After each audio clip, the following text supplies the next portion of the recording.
And we are live. Welcome to the show. This is Discover Bible Truth, and tonight's show is on Mariology and the perpetual virginity of Mary. And this is a discussion between Repairer of the Breach and Follow in Truth LJ. I'm just going to put the link up because I didn't have it ready, so I do apologize for that. I've literally just come off another stream. So here we go. There's the link. George is already here. I'm sure that LJ will be here within the next couple of seconds.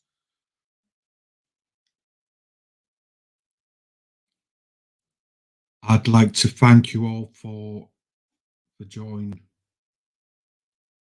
Sorry, I was caught up in something. Live. I just done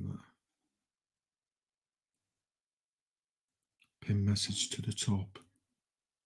Right, here's Follow in Truth. Good afternoon, sir. Hello. Hello, how are you? It's 10 o'clock in the evening here. Yeah, the Pair of the Breach is on his way.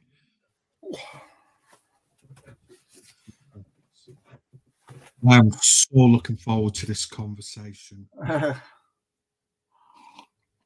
I'm not. It is only a conversation, so I'm a little bit less nervous.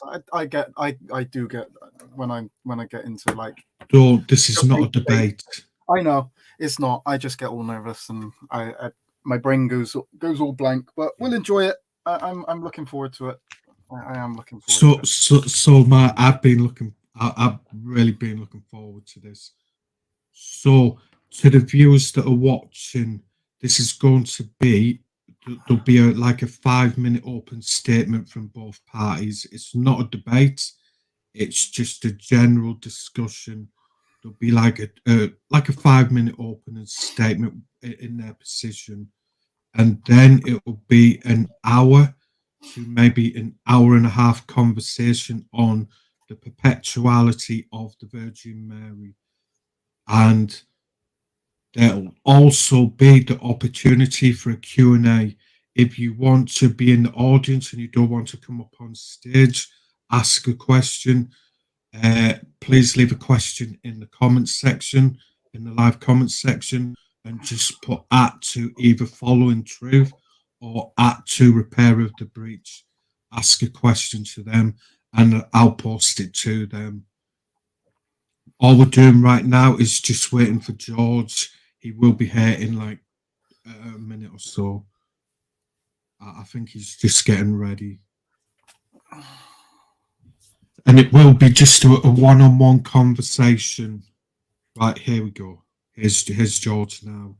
So if you want to take just 5 minutes each just to give like a brief testimony, what have you, or 2 minutes maybe, and then we can get into it. I'm going to stay out of the way. So it's just going to be now for the next hour to an hour and a half on Mariology and the perpetual virginity. If Following Truth, you want to go first, I'll let George go. Seeing he's on the affirmative. All right, okay.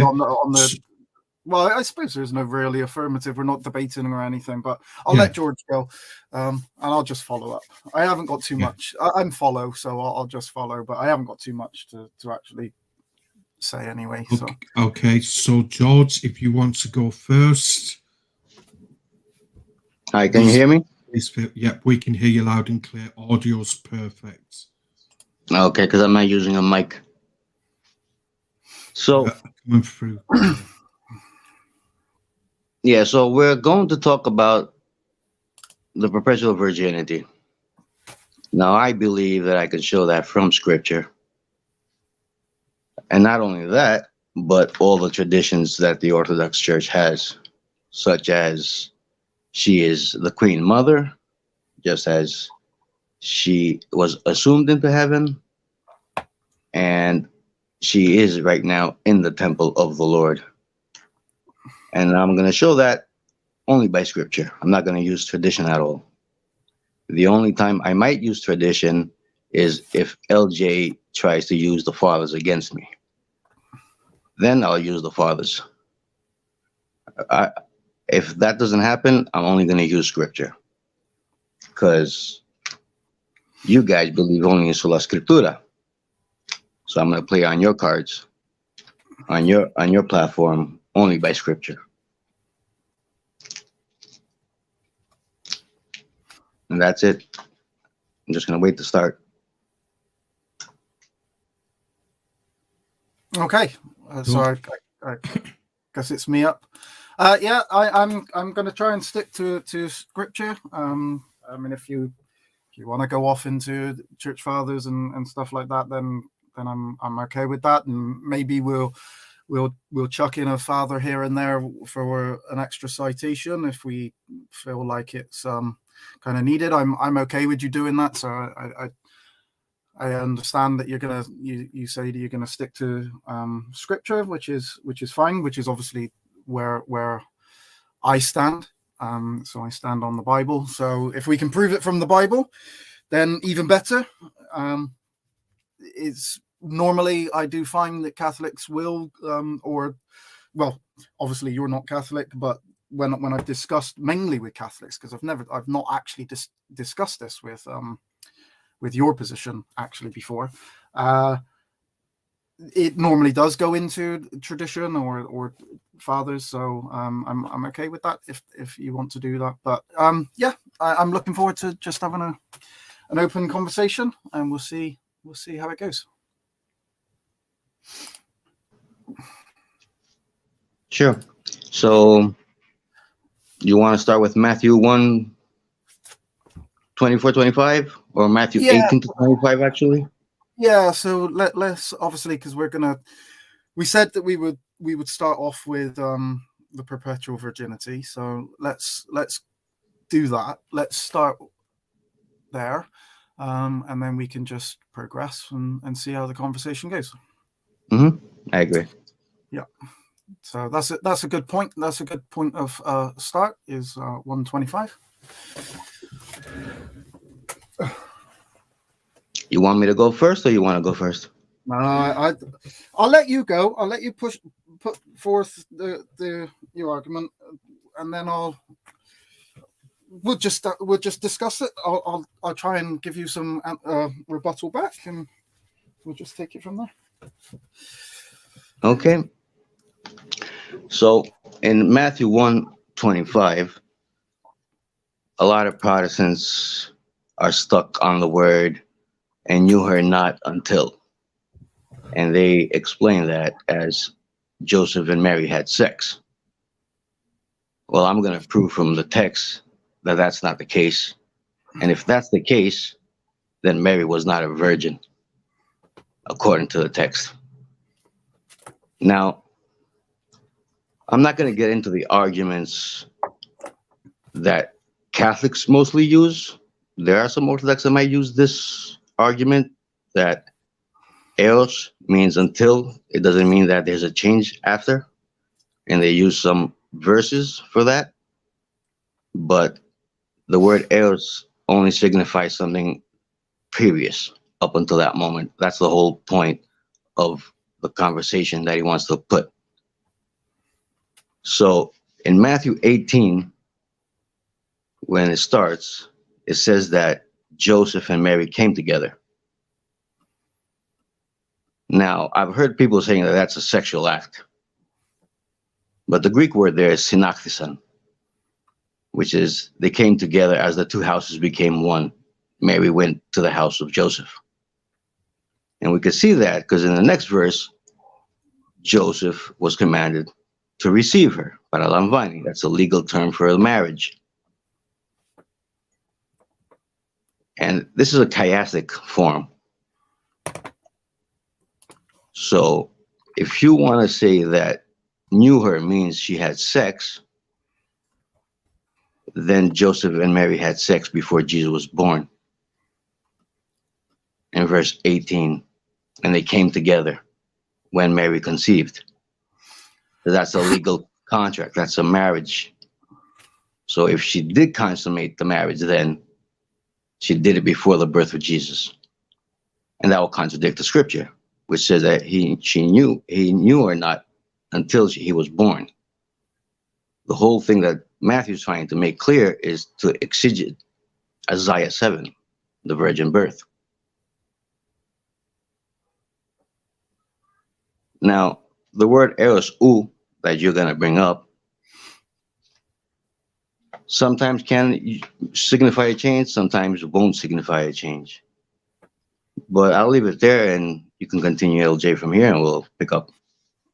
Yeah, well, so I wouldn't use verse 18 myself, because although where it says, now the birth of Jesus Christ was on the wise when his mother Mary was espoused to Joseph, so we know that she's espoused. That's not they're not physically married at that specific time. Obviously, we know betrothal in Jewish understanding is slightly different than, you know, the engaged part of what we would actually understand. It's a technical marriage, and if they wanted to separate, then they would have to go through a divorce, even though that they've not consummated the marriage. So we know that they're espoused to be married, but it literally states before they came together. Now, there are some people out there that will understand, and I'm not going to say that it can't mean before they came together would mean that they didn't have sex. This isn't a sexual act that is being.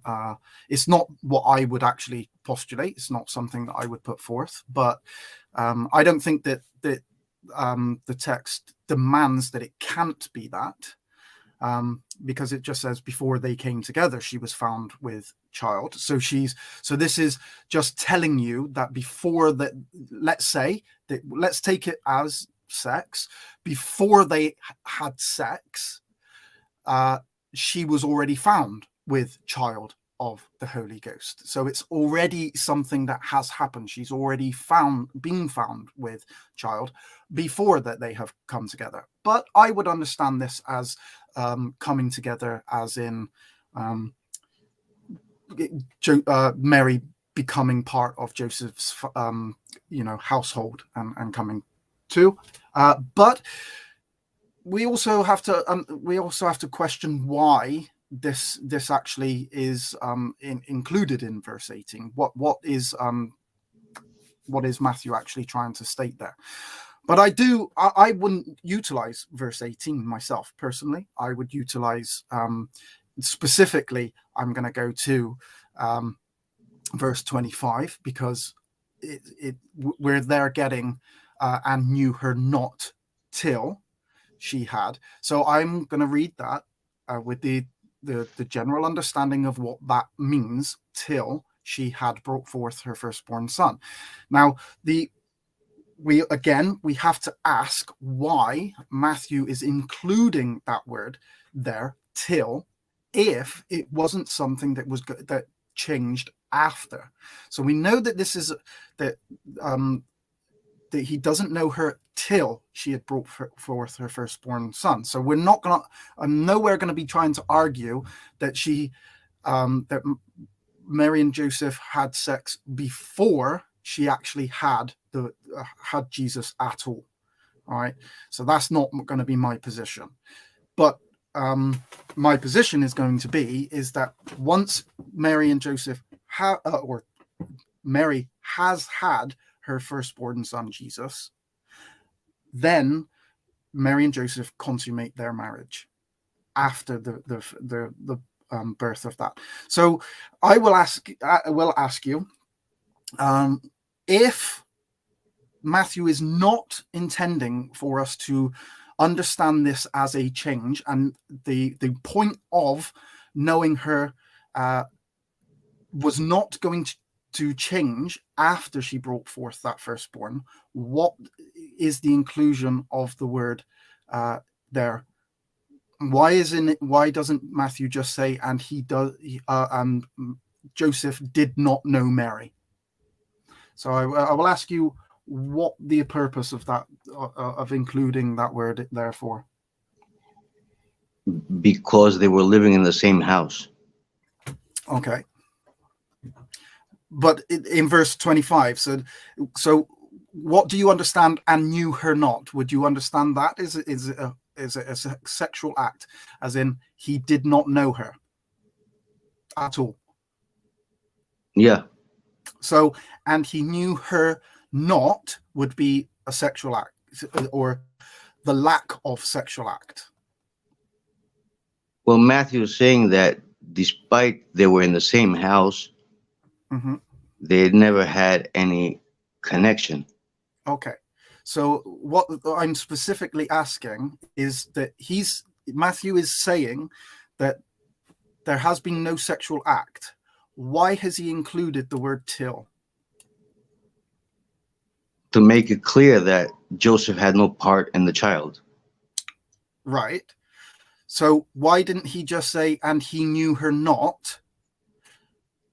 And that was the act would be then continuous. If the perpetual virginity is something that he is postulating and putting forward, why do we get the till there? To make it clear that she is a virgin given birth. Right.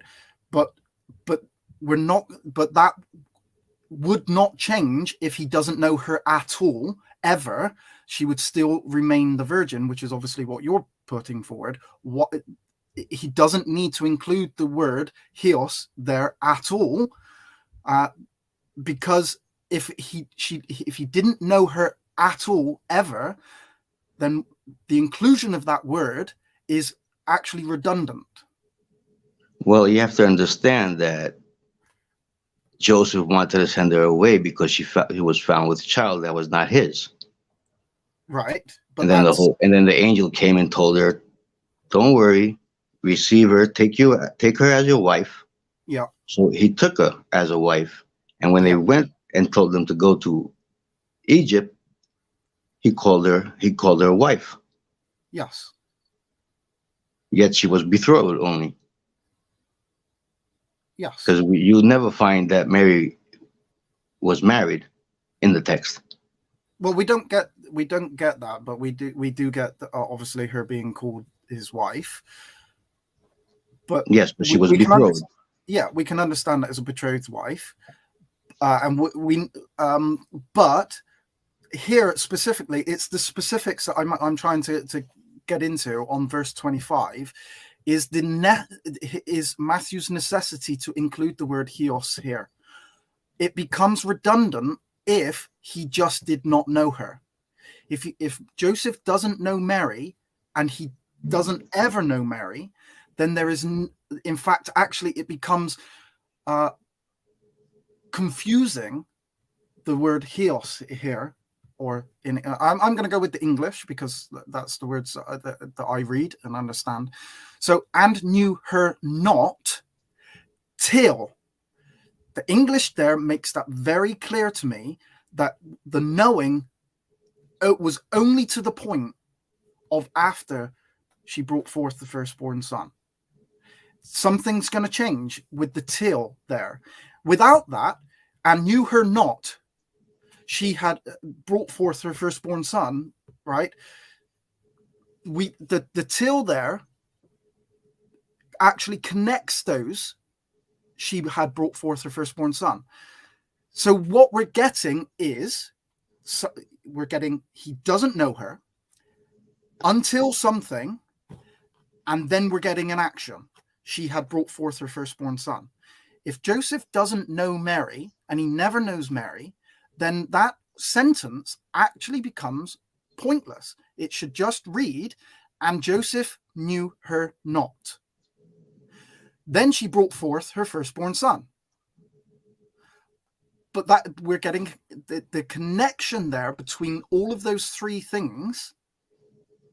Something changes after the event of bringing forth the firstborn son, because what happened before only happened until that point, and then it changes. The English is very clear. Yes, but the Greek is not clear. The Greek doesn't mean the same thing with the English. but it does. It does mean the same thing, because Hios Hu does mean that, and we have Matthew uses it 6 times, and every single time that he uses it, Hios Hu, it is used in context of something that then changes. I disagree. Time. So I disagree.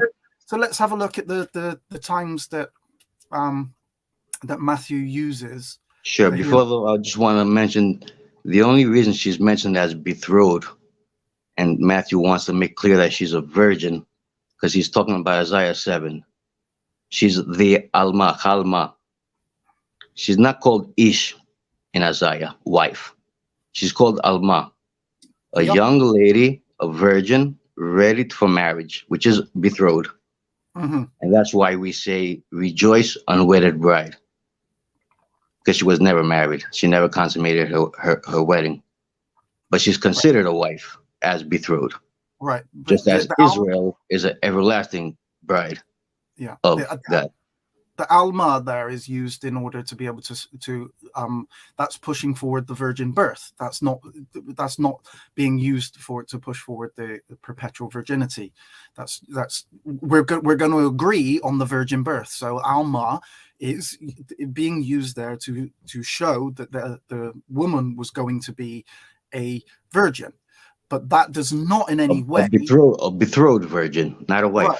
Yeah, but okay, but that we're only talking about Jesus at that time. That's why she's Alma, because it's only in reference to Jesus. It doesn't mean after that she has to be Alma. Okay, only until the point of Jesus. It's only in reference to the Messiah being born. Isaiah 7:14 is only in reference to the Messiah. Jesus is the firstborn son. But she is an Alma found with child. Exactly. She's not a wife found with child. We're not disagreeing. We're not disagreeing on that point at all, because that's only in reference to the point of Jesus. She is the Alma. She isn't married. She hasn't had sex. She's a virgin. She brings forth Jesus, her firstborn son. So I would be in an agreement of that. So Isaiah 7:14 is not going to can't be used in the argument of perpetual virginity or virginity after. It can only be used in the point of up to Jesus himself. But is it okay if we can go and have a look at the other usages of the? Yeah. I would only say that if that was the case, she would be called Ish, not Alma. But let's move on. No, because Ish would only constitute a woman. Alma gives you much more information about the woman that is going to bring forth the Messiah. The Alma. Yes, I agree because it indicates that she will be a young virgin betrothed. Exactly. So, but this is only referring to the birth of the Messiah. We're not talking. That Isaiah 7:14 says nothing about that woman remaining an Alma, or whether she would have any other children. It was only in respect to Jesus Christ, whether he was going to be born of a virgin or not. And the Alma is in reference to Jesus. Now, at the point of Jesus being born, she was a virgin. We're not going to argue about that. So I'm going to fully agree with Isaiah 7:14 on that point. But that then changes. There's a point of change. But let's have a look at yes, let's look at the examples. So the examples, Matthew uses it 5 other times. So Matthew 14:22, Matthew 17:9, Matthew 18:30, Matthew 18:34, Matthew 26:36. So let's have a look at them. So Matthew 17:9. I don't know. Do you want to, Chris? Do you want to bring up verses? Is that something? Yeah, that would be better. Would it be better to bring them up so other people can see rather than me, just having to read them blankly? And I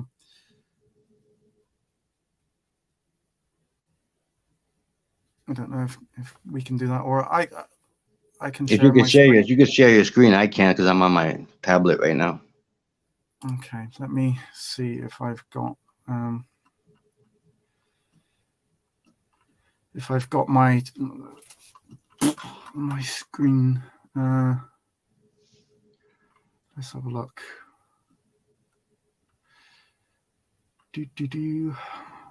I don't think I've got those verses on my.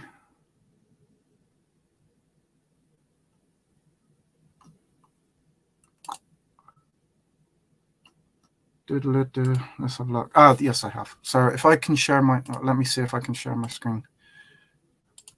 I just present. I suppose I should be able to just.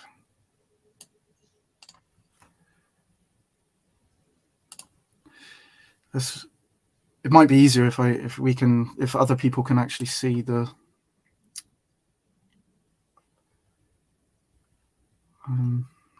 The verses that we're going to look at, rather than just reading them out.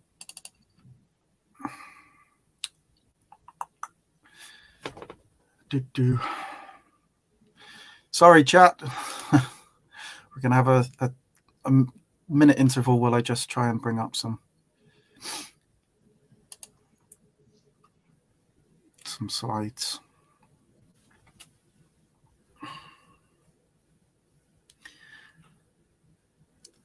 Are we going to do questions from the audience after? Did we plan on, or is it just questions between? No, we will have questions later too.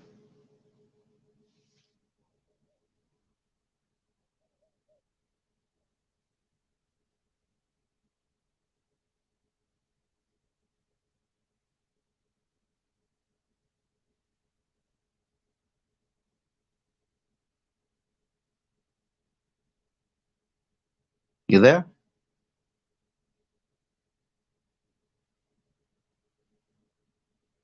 I lost both of them.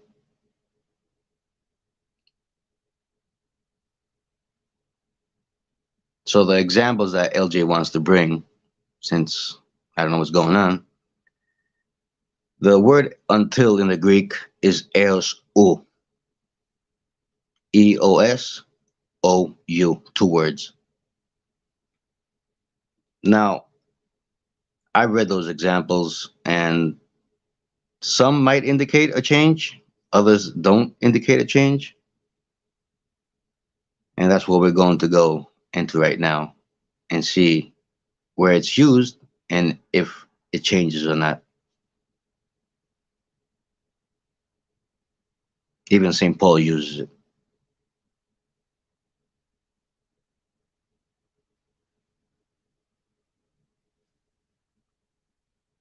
And we lost LJ. I have a surprise for LJ. There's another example in Matthew.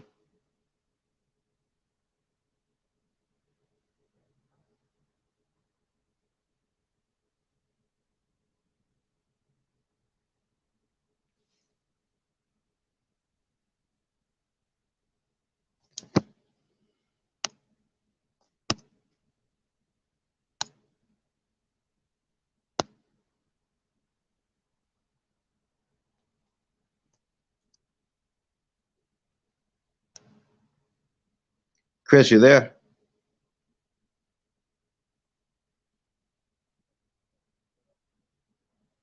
Chris?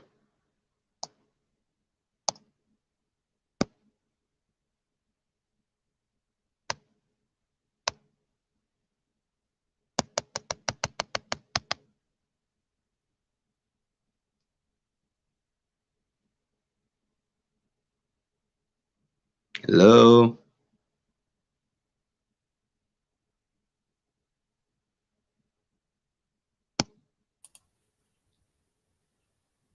There we go.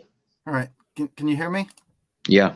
Oh, good. My internet crashed. Apologies.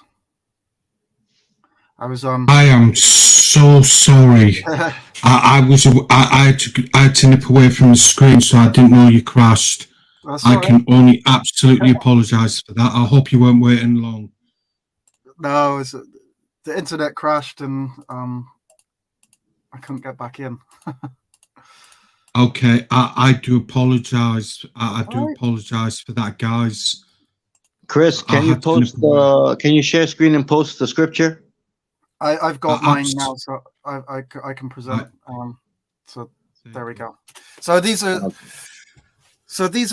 the verses. So we've got Matthew 17:9, and as they came down from the mountain, I can't read that because I've covered over with a something.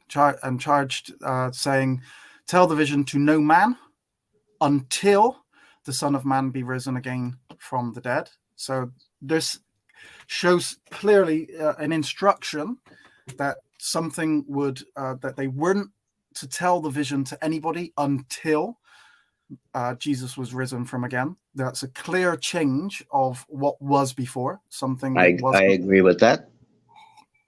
Okay, so Matthew 14:22, and straightway Jesus constrained his disciples to get into a ship and to go before him unto the other side, while, so the KJV translates this, while he sent the multitudes away. So obviously, once the multitudes have been sent away, there would be a change, and they would be able to come up off the ship. Yeah. And or to the other side, there's going to be a change here. It's just something that he's doing while he's sending the disciples away. This is where I don't agree. So you, because he sends the disciples on the other side and tells them, until I send them away. The disciples remained on the other side, and then Jesus went to them. The disciples didn't leave; they remained. Okay. Did they ever remove from the side, from that side, or did they stay on that side forevermore? Well, that doesn't matter. The context is that they remained at the same place. Right. Okay. But that does change because they're not being told to stay on the other side forever. No, but they were told to go and stay there. And after, when Jesus went to them, they were still there. Yeah, they were on the other side. So they didn't change their spot before and after. Okay. But we could continue. They clearly do change their position. We'll go and have a look at the full context of Matthew 14:22 as well, and then Matthew 18:30, and he would not, but went and cast him into prison till he should pay the debt. So would that change after the debt was paid? No, I agree. That's a change. Okay.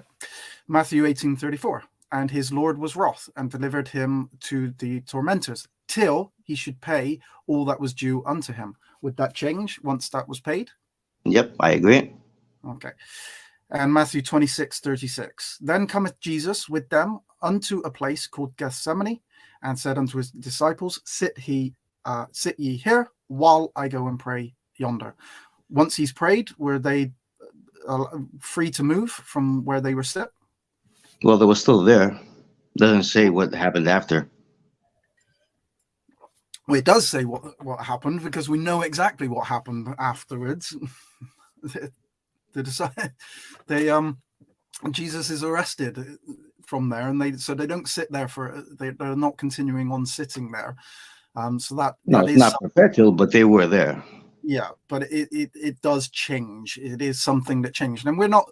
I don't believe that as soon as Mary gave birth to Jesus, within 5 minutes, Mary and Joseph are in bed. There is it doesn't mean that something that has to happen immediately. It just means that there is going to be a change in what has happened before. Well, whenever somebody saw God or a vision, they separated themselves, just like Moses separated himself from his wife and others. Okay. So you think that if Christ was born from the Virgin Mary, Joseph wouldn't separate himself from the Virgin Mary? Why would he separate himself from the Virgin Mary? Because that's what all the prophets did. So all the prophets didn't have wives? No, but when they met God, they separated themselves from their wives. What about Hosea, who had to go and actually take a wife? Well, After, that's analogy with Jerusalem, with Israel. right, but so he didn't actually physically go and do that, or not? No, he did, but that's Right. also a metaphor for Israel. Right, but it's also a physical, literal thing that he did. Yes, because he was commanded. Okay, but you're now going to you're going to insert something. Where would it say that Mary and Joseph were not free to engage in sexual? Because I mean, it literally says, "Feel free to take her as your wife." It doesn't say stay away from her. The instruction from the angel is to take her as your wife. Don't be scared to take her as your wife. So what? So you're going to read in there. It says the angel is saying, take her as your betrothed wife, but don't have sex with her. Stay side from her. Well, if he took her as a wife, then that would be before the birth of Christ. Right. But he's saying, don't be afraid to take her as your wife. And then he took her, meaning that they consummated the marriage, but not. No, that's not what sex. That's not what that is meaning Because at all. paralambano is a legal term to receive your wife in your house. So how can you receive your house in your house if you haven't made a marriage in the eyes of the people? The people thought they consummated the marriage, but they didn't. Because if they did, it would have been before the birth of Christ. Right. But that. So they consummated the marriage in the eyes of the people, but they never did it physically. Exactly. But then we are also, so I agree with you on that point, but then we're also getting that Matthew includes the clause that Joseph, so he's letting us know, the reader know, not the public who believed that Mary and Joseph had consummated, and actually they called Joseph the father of Jesus, so they assumed that Jesus was the son of Joseph, right? The literal son of Joseph. But we know, those that are privy to the information know that this isn't the case. And so we are privy to the information that Joseph doesn't take Mary physically in that sense until she's brought forth the firstborn. So we, as the reader, are being given information that others are not privy to. That's why we know that Joseph isn't the father, but they assumed that he was, because they've come together. He's taken her as his wife. He hasn't been told to separate from her. He hasn't been told to stay away. In fact, he's been told to take her as his wife. Then we know that there was no consummation of the marriage, but we get the important word till the bringing forth of the firstborn. Now that's a word which is actually important. Firstborn. Before we go to the firstborn, can you go to Matthew 13:33? It says the same thing. Eos u.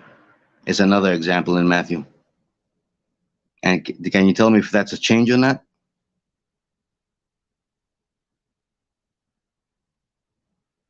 Matthew 13:33. It's a parable.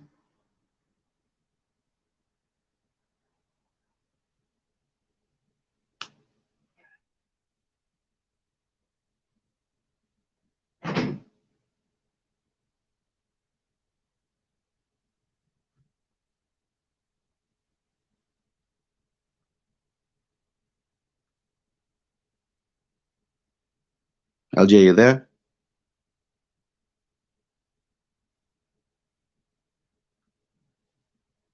Has he been booted again? So until he comes back, Matthew 13:33 is talking about a parable that a woman, the kingdom of heaven,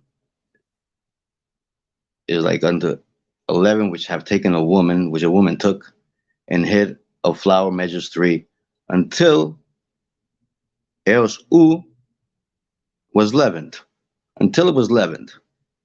So is there a change after it was leavened?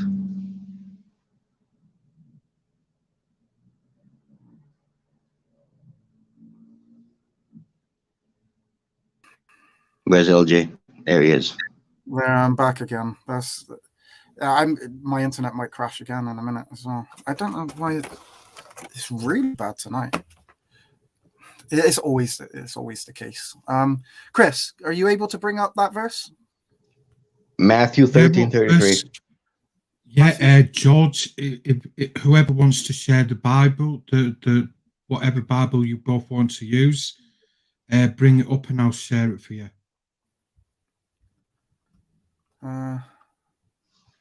Oh, hang on. Just put the English first. Yeah, give me Matthew 13:33. Put the KJV since LJ likes the KJV too. Yeah, I use the KJV.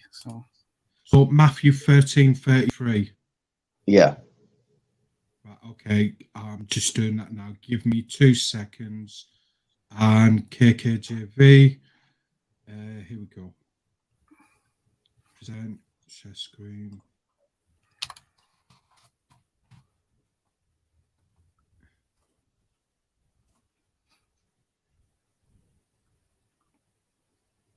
And this is the verse in question. Can everybody see that correctly? You could do a little bigger. Okay, bear with me.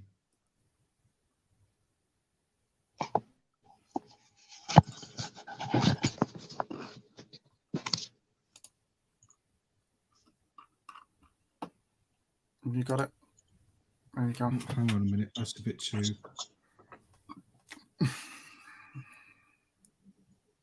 There we go. There it is. So another parable spake he unto them. The kingdom of heaven is like unto leaven, which a woman took and hid in 3 measures of meal, till the whole was leavened. Mm-hmm. The word till there is eosu. Mm-hmm.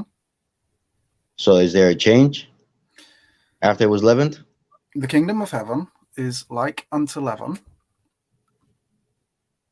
which woman took and hid in 3 measures of meal, till the whole was leavened.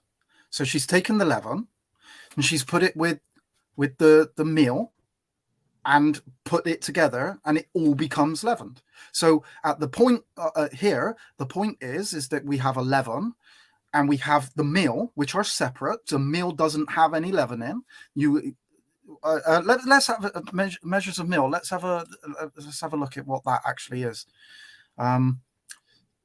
The Greek there for the meal. You probably know it more than. Yeah, I don't have it in front of me right now, but I could pick it up on the internet. It's a flour. A levrusata. Yeah, it's measures. Is that right? Yeah. Measures. Of flour measures, right? Okay, so we've got so what I can read there quite is that we've got leaven, and she's hid it in three measures of meal. So I'll read it from the English there. Till the whole was leavened. So she's put the leaven in with whatever it is that she's hid it in, and it all becomes leaven. So there is a change. What wasn't until it was leavened. Yeah, the whole was leavened. The meal becomes leavened. Yes, it doesn't change after. The meal does, because she's taken the leaven and put it with the meal. The meal didn't have the leaven. She's got the leaven, and then until it was leavened. Exactly, till it was leavened. There's a change there. The meal wasn't leavened. Now it's leavened because she put leavened with it. Yeah, but it's eos u. So exactly. Until it was leavened. There's no change after it was leavened. No, the meal has changed. Like eos u, you know what he said? Until they knew her. You're saying that there was a change after. Now you're saying that there's not a change after. Or there is a change after. I don't get what you're saying. I'm saying that there is a change. But there's not a change. But there is a change here. The meal has become leavened. The whole thing has now become leavened. If you have, yes, it doesn't change after. Milk and you have strawberry, right?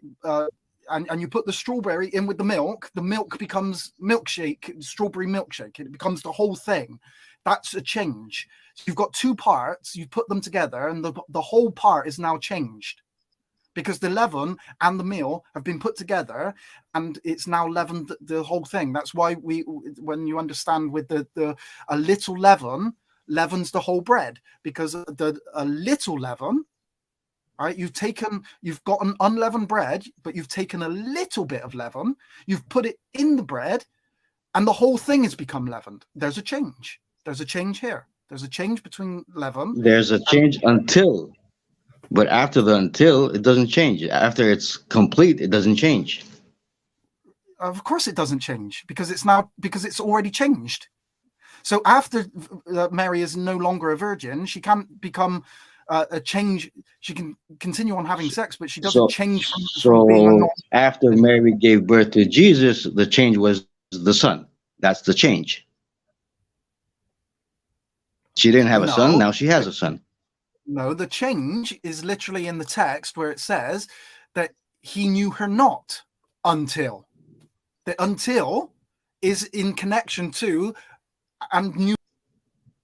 Yeah, it wasn't completed, just as the leaven wasn't completed. But once the leaven was completed, it doesn't change. Just as once the child was brought forth, there was no change after that. That's not what that's literally not what that's saying at all. Because there is a change after she has given birth. She gives birth, then the not knowing her hasn't. Yeah, she is found with child. That's the change. That is in. How are you reading that into that verse? It's 125 is connecting and knew her not. If you're saying that the change is the leavened after the eos the leavened, then the change has to be eos the child. So that child is in place of the leavened. Not in the analogy. Because what has changed in Matthew 13:33? The meal, it's become leavened. Yes. And what has changed in Mary? From virgin, she gave birth. From virgin. Exactly. That's the point. Yes, she gave birth. From a non-mother, she became a mother, the firstborn. No. That's not in that context. That's not there. And knew her not. We're getting the specifics. Until she brought forth her firstborn. Right. So until the whole was leavened. And knew her not is being connected with her having the firstborn. So and knew her not until she gives birth. So until what? Once she's given birth. So the meal was meals until what? Until she's given birth. And the other ones until what? Until it's leavened. Right. Because the two things are connected. The two things are connected. You're taking one of those out. You're only focusing on the birth. The birth is the point when something changes. Yes, I agree. Knowing, because there are three things in there, just like there are three things in Matthew 13:33. What is there? There's leaven, and there's meal. The meal and the leaven are connected, and that changes. So the Mary and the birth and not knowing are all connected. The till changes. She gives birth. It doesn't change it doesn't say, oh, she didn't give birth until. No, it says, and knew her not until that's her firstborn was, until she gave birth to her firstborn. Right, so he didn't know her until she brought forth the firstborn. So the change of the not knowing changes once the firstborn is brought forth. Once she's given birth to the firstborn, the connection till brings forth what is just being stated and knew her not. Okay. we're obviously going to disagree. We're obviously clearly not seeing that one as eye to eye. But obviously, other people they will have their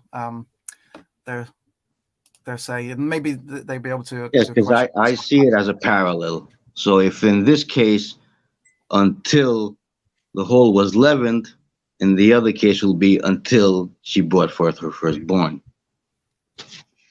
Right, but the whole thing is changed once it's leavened. Once the two things have been connected, the two things that are connected with the till, the leaven and the meal, once they are connected together, then the change happens because they become leaven, the whole meal. Just like once she's brought forth her firstborn, the till can stop because we're not in reference to the bringing forth. She's pregnant until she brings forth her firstborn. That's not the context. The context there is the not knowing her, and the not knowing her is up to a point of reference, and the point of reference is the bringing forth of the child. Once she's brought forth the child, the till part can change, which was the not knowing her. So there are three. Well, then you'll have to say that the leaven can change after the till. No, not. Why? I don't understand why not then. Because the leaven has changed already. No, but it's after, until the whole was leavened. Just as it was until the firstborn was given birth. All right. Until when you've got two parts, the leaven and the something which isn't leavened, you put them together, they all become leavened. Right. Yes, and when you put the Holy Spirit in Mary, those become the Son. But the context is not knowing. It's like literally in the text. Yes, because in verse 18 it tells us that she came into his house. That's right. So what you're actually saying is that he knew or not. Then until she brings forth her firstborn, which changes the firstborn. Then he continues not to know her. Yes, because Saint Matthew wants to make it clear that she's a virgin despite living in the same house with Joseph. Right. So he wants us to know that they've come together and they haven't consummated, which is why he includes the word till, because otherwise he doesn't need to include it. If he just wants you to know that they haven't had sex and that she remains a virgin, all he needs to say is that that Joseph doesn't know Mary. That's all he needs to say. Not till, because that gives the impression that something is going to change. So what he needs to say is that Mary doesn't know Joseph, or Joseph doesn't know Mary. Full stop. There is no till, there is no point of reference. All we need to know is that Joseph doesn't know Mary. Then we know that there is no change after she's brought forth the firstborn. But the till included in the verse makes it clear that there is going to be a change. No, we'll have to disagree because I don't see it that way. Okay, so where do we go from there? Where do you want to go? So let me see what I'm. we also have the example of Saint Paul with the Eosu, which he was held before and he was held after. Yeah, so let's go and let's have a look at that one. And I can actually I should have that verse. That's Acts 25:21, yeah? Yeah. Right. Okay. So, Chris, can you bring up Acts 25:21? I'm not sure if there's more examples. I was looking to find some, and I only found that one in Matthew 13:31 so far. That's why I brought it up.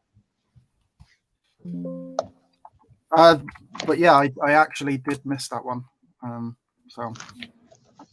But I still agree. I still think that there's a change. Sorry, did you say Acts 25:21? Yeah. Okay.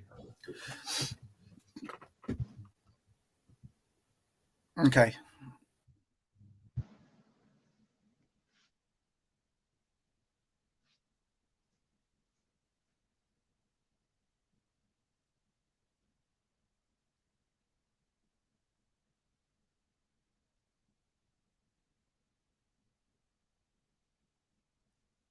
By the looks of it, he's just been booted again.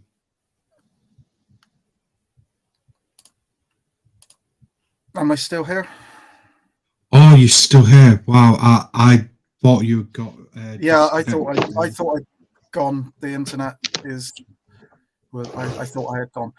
Right. Okay. So I had started speaking, but then I realized that I wasn't being heard. So Acts 25:21. But when Paul had appealed to be reserved unto the hearing of Augustus, I commanded him to be kept till I might send him to Caesar.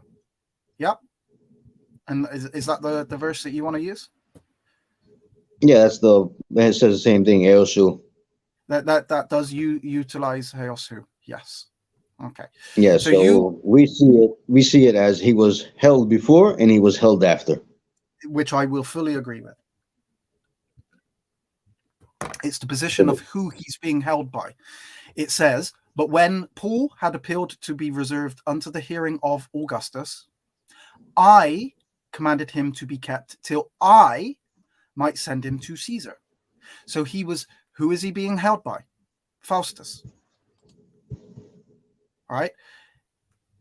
But it says, I commanded him to be kept till I send him to Caesar. So the change is not in being held, it's by who is it being held by. It's literally in the text. It's who is holding him.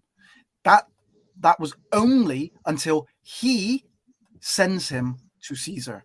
He was held, he was kept till I might send him to Caesar. So he was being kept by on his command, and then he sent him to Caesar, who then keeps him under his command. So there is a change. Yes, we won't see that as a change. We see it as he was kept before and he was kept after. Of course, under the Romans. And I will fully agree that Paul was held and he was kept, but he is kept by two different people because he is sent from one to another. So there is a change there in the holding in that particular verse. Yes, we see it differently again. You see it as the holding changing. I see it as the keeping, the restraining of St. Paul before and after doesn't change. He's still kept. Yeah, so Paul's being kept as a prisoner, but it's the custom of the Romans that they shouldn't hold a man prisoner until they have charged him. So, and Paul had not been charged at that point. So, in fact, actually really shouldn't have been held because he hasn't been charged there. So, but Paul was going to be sent to Jerusalem to face the accusers, right? But Paul asked to be kept until his hearing with Augustus.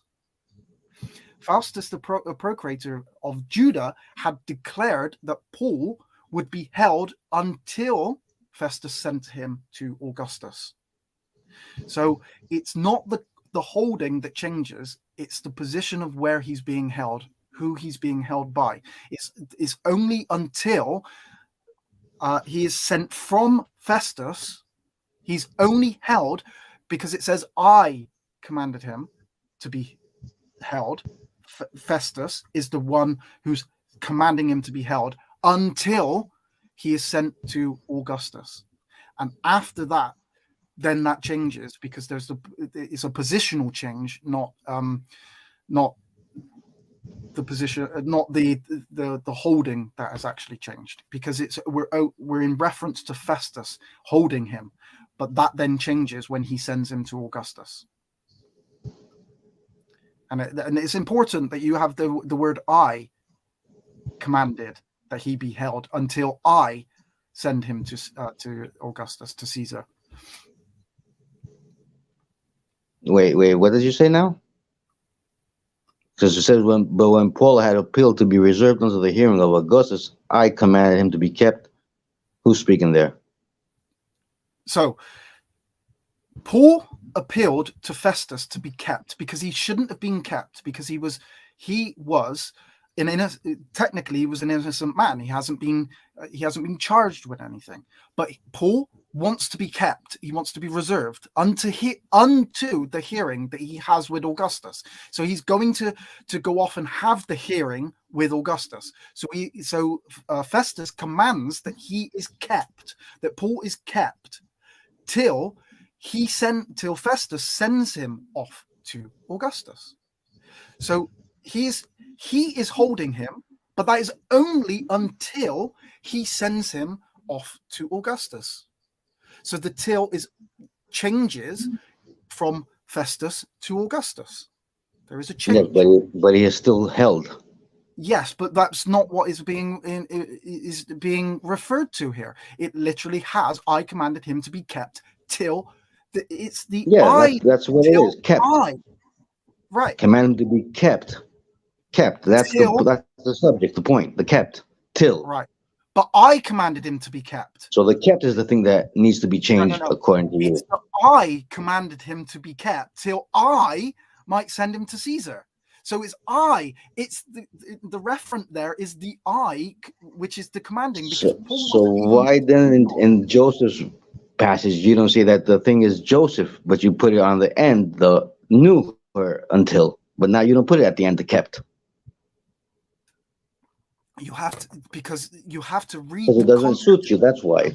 No, you have to read the verse and look at the context and who is in reference.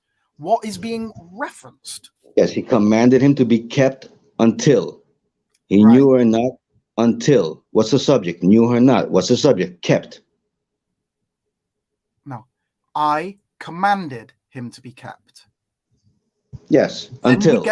But then and Joseph knew her not until. But it's not talking about Joseph. It's talking about knew her not there. Right. But you're not including the actual words of the verse. You're trying to separate words that are in the verse. You're trying to make something read differently than actually. No, I'm just using the same structure in all verses. No. That's not how. The word before eos, not how the structure works. Knew her. You have to. Each verse is a different structure. We might have eos who included in it, but the context and the reference are different in each specific verse, aren't they? Yes, but the subject is the one before the eos too. You're taking one verse and trying to force that into another verse, the way that it's read. But you have to look at the context, the reference in the verse.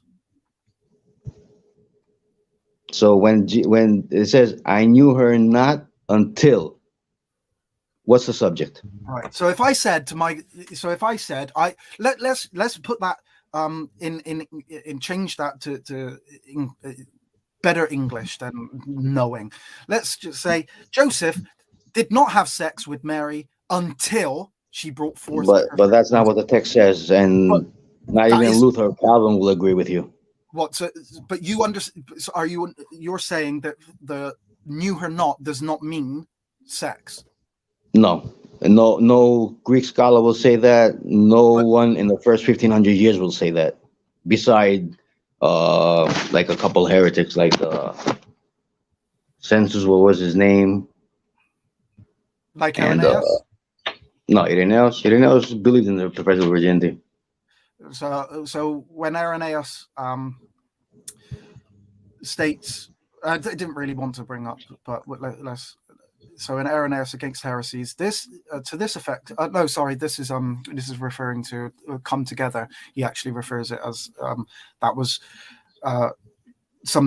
in reference to being kept virginity. I'm not going to go to Irenaeus on that. That was to do with. Yeah, don't go to the fathers. They all talk about the perpetual virginity. They don't talk about the perpetual virginity of her, but that's fine.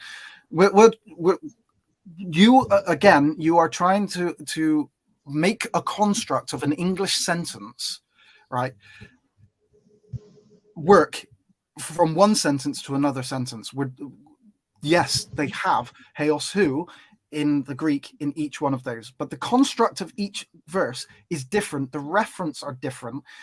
The point of references are different as well. No, but the construct is the same. No, the construct of those verses are He not told the same. them to stay there until. What's the subject? To stay there. Right. No, the command. What? No. I commanded him to be kept. That's the stay there until. So what is the point of the stay there? But then we get right. But then we get a second reference there. I might send him to Caesar. So that changes. I commanded him to be kept. I commanded him to be kept. But then Caesar commanded him to be kept. There is a change of person keeping Paul. Yes, but he's still kept. But not by the same person. Who is the subject they're talking about? Right. But he didn't change. He still remained kept. But we have the specific word, I commanded. Yes, so, and Joseph didn't know her. So is the change that Joseph didn't know her, but somebody else knew her? No. Now you're trying to change the actual argument completely. I'm trying to match your logic. That's why. No. Because what you're trying to do is force one verse in the reading of one English verse, Matthew 1:25. You're trying to read the construct of that verse, the reference of how they are referred to in that verse, and make it be exactly the same as this verse. That's not the way to read the verse. You have to read the verse individually, right? And you look at the reference and where Heos who, because Heos who doesn't appear in the exact same place in both verses. You have to look at where that construct is, where those words are, and what is being connected and what is being referred to. You're just trying to say, well, okay, we've got three references in this verse. I'm going to force this verse to say exactly the same thing because it's got Heosu in it, and I want it to say something so that I can go back to Matthew 1:25 and make it say something different. That's what you're trying to do. No, I'm just using the same construct. You're not. This construct of this verse is completely different. You can't apply it to the I commanded him. Not the kept, and then in the other verse in the same construct, you don't apply it to Joseph, for example, and you apply it to the new one. It's a completely different verse. It's a completely different verse with totally different same construction. That's what I'm saying. The same thing with Jesus told them to stay there until. What's the subject? To stay there, not Jesus. He told them to. I think he crashed.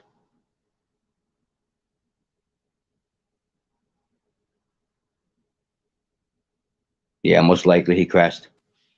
I think so. Give him just like a couple of seconds. He should be back again.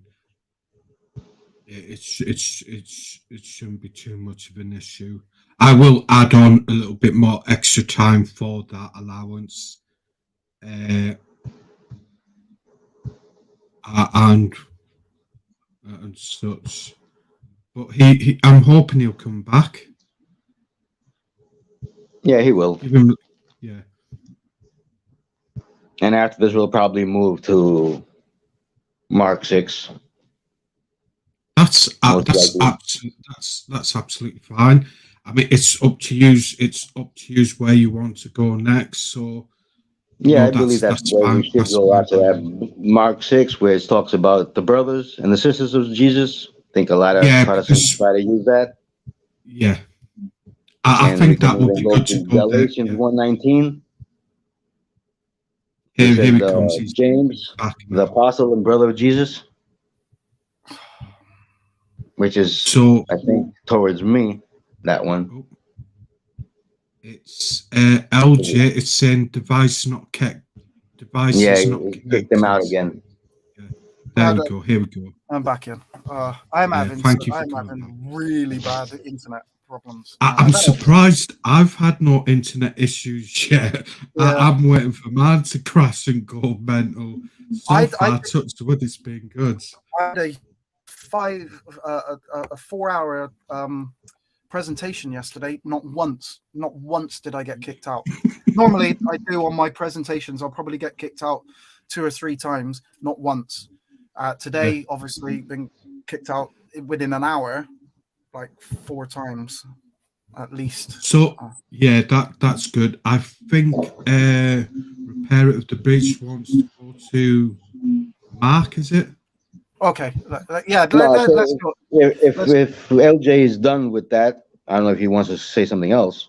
No. I was thinking probably next we'll probably go to Mark 6 or something like that, or even Galatians 1:19. Whichever one you want to go to. Let's go Mark 6 if that's the one. If you want to go to Sure. Mark 6. So what's the verse in Mark 6 that you're going to be looking at? Is there a specific one? Well, verse 3 probably. 3 and 4, yeah. Okay. Yeah. 3 and 4. It's 3 and 4. So these are the verses in question. Yeah, it says, "Is not this the carpenter, the son of Mary, the brother of James and Joseph, and of Judah and Simon? Are not his sisters here with us?" And they were offended at him.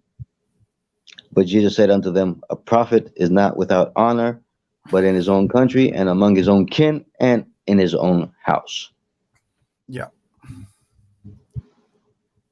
So first of all, it says, "Is not this the carpenter, the son of Mary, the brother of James and Joseph?" The James and Joseph, they're not mentioned as sons of Mary. First of all, only Jesus is mentioned as the son of Mary. And then it talks about his sisters. And then Jesus goes and says, "A prophet is not without honor, but in his own country and among his own kin and his own house." Yeah. Now, among his own kin, it's his relatives. Even in the Greek, it says sigenis in Mark 6. Yep. In verse 3, it's Sugenis.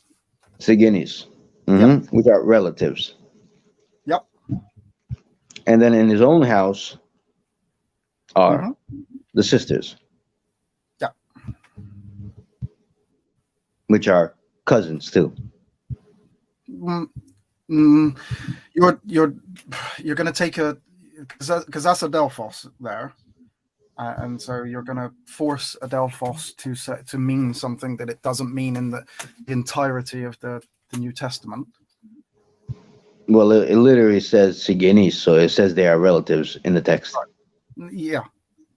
Okay, because you're doing what William Albrecht does, is connecting the kin sugenis of verse 4 with the closest blood relatives. Yeah, closest relatives. Yeah, of verse 3. Yeah. Yep. Yeah. So that's just what William Albrecht actually argues, but there are the problem with that is that it doesn't work.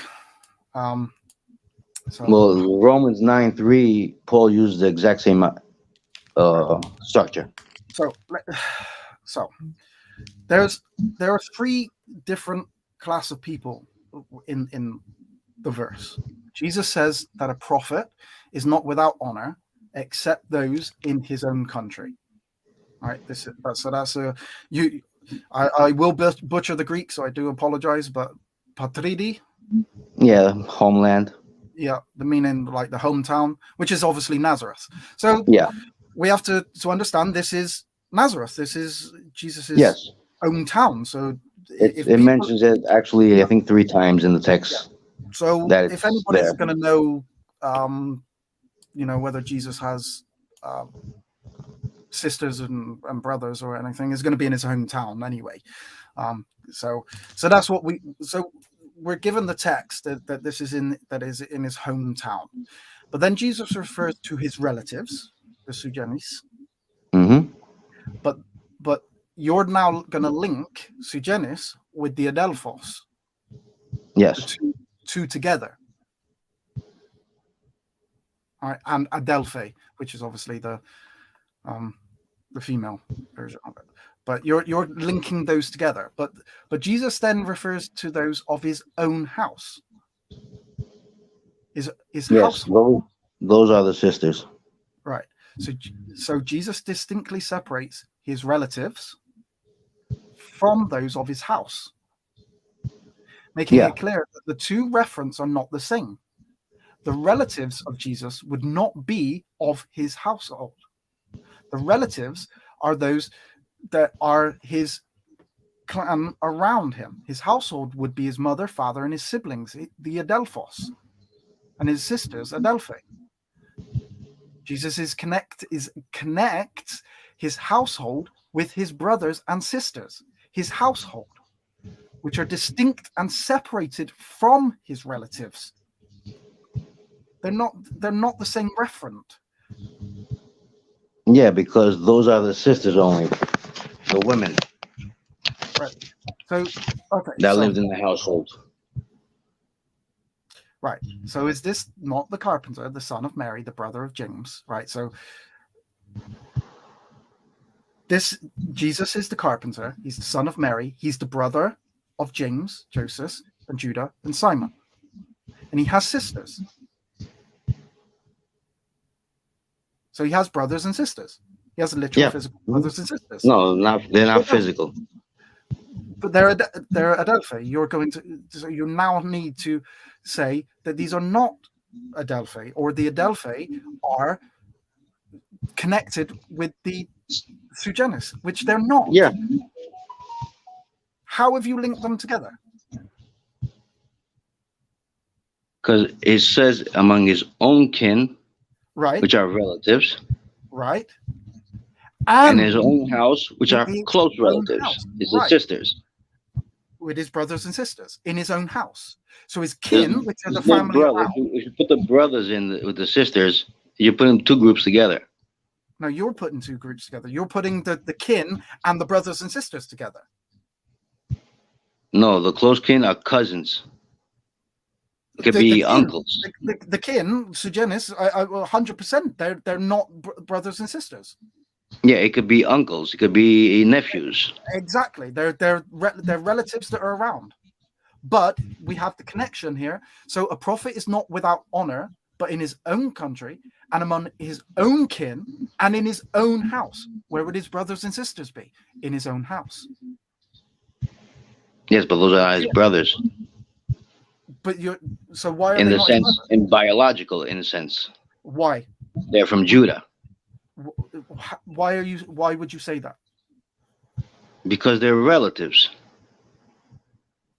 No, the kin are relatives.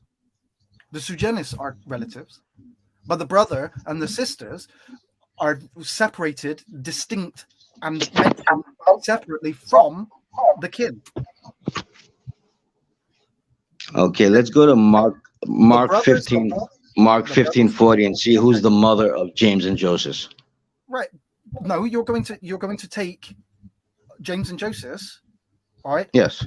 As if like there's nobody else called James and Joseph for a start. Okay. We're talking about this reference. We're talking about who is here now. The brother of James and Joseph. Right. Who is the brother of them? Jesus is. Yes, but they're not biological. Because you're inserting that they're not biological. No, the text says they're relatives. No, the text doesn't say that they're relatives at all. It says that the kin and his own house are separated, distinct. Yeah, Mark. Let me just go to Mark.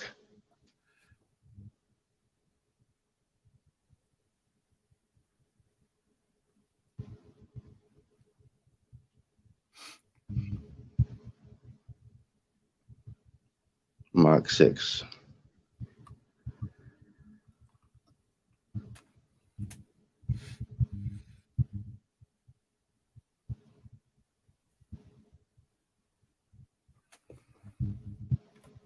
we're in Mark 6, and the brother. So we have. So Jesus is literal, yeah. So is this not the carpenter? We're talking about literal carpenter Jesus there, the son of Mary. So that's the literal Mary. That's his literal mother. The brother and sisters, they're not literal. Yes, it says in his homeland, Antisigenis aftu, Kendiki aftu. So what does Sigenis mean? So that is relatives. That means, yeah, relatives. Right. So among his own kin, right? But we've got separated here in his own country and among his own kin and in his own house. So there are three distinct, separate reference here. He is not without honor, but in his own country, one. Among his own kin, so in his own country, which is Nazareth. Among his own kin, which are his distant family, his cousins, his uncles, his aunties, his second cousins, and all of that kind of stuff. And his own house. The three, which are the close relatives. Which would be his close relatives, which we've just been given the names of his brothers and sisters who are his close relatives. Because they're so they're not biological brothers and sisters. No, because you're now connecting them with the kin rather than his own house. But we've clearly got in the distinct in the text that it says it's not the carpenter, the son of Mary. Then the connection is the brother and his sisters. So the connect here is between Mary and the carpenter, who is obviously Jesus, and his brothers. Then we get the separation of the three different distinct parties: the Nazareth, the country, among his own kin, right, the Sugenis, and his own house. There are three distinct reference in verse 4. Yes, and St. Paul uses the same thing in Romans 9. In Romans 9:3, I think. Romans 9:3. For I could wish that myself were accursed from Christ for my brethren, my kinsmen according to the flesh. Right. So what are the brethren there? Okay, so now we need to look at this verse. In this verse, Paul uses adelphos, brethren, and sugenis, kinsmen. Right. But this again is just a misrepresentation of what is going on. I know that adelphos can mean non-literal brothers. I'm not going to argue that adelphos it can mean spiritual brothers, right? It can mean that. It doesn't mean cousins. It doesn't mean that. It means so. It could.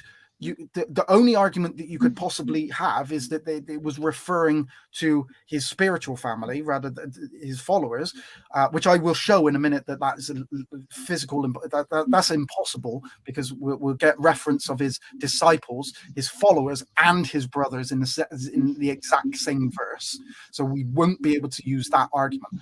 You've said that they were cousins, right? But adelphos in the New Testament is only ever used on two separate reference: spiritual brothers, right? Or they are literal brothers. They're never cousins. They're never distant relatives. It's never used in that way in the New Testament. Adelphos, never, not once. And I challenge you to find that verse where adelphos is used in that way. It's not. But again, Paul is not using adelphos to refer to his literal brothers. I could show you right now where a brother of Jesus is literally not his brother. If you go to 1 Galatians 19, 1:19. 1 Galatians 1:18 and 1:19. It clearly shows that that's not his biological brother. Right, but other of the apostles saw I none save James the Lord's brother. Yeah, so could that be his biological brother?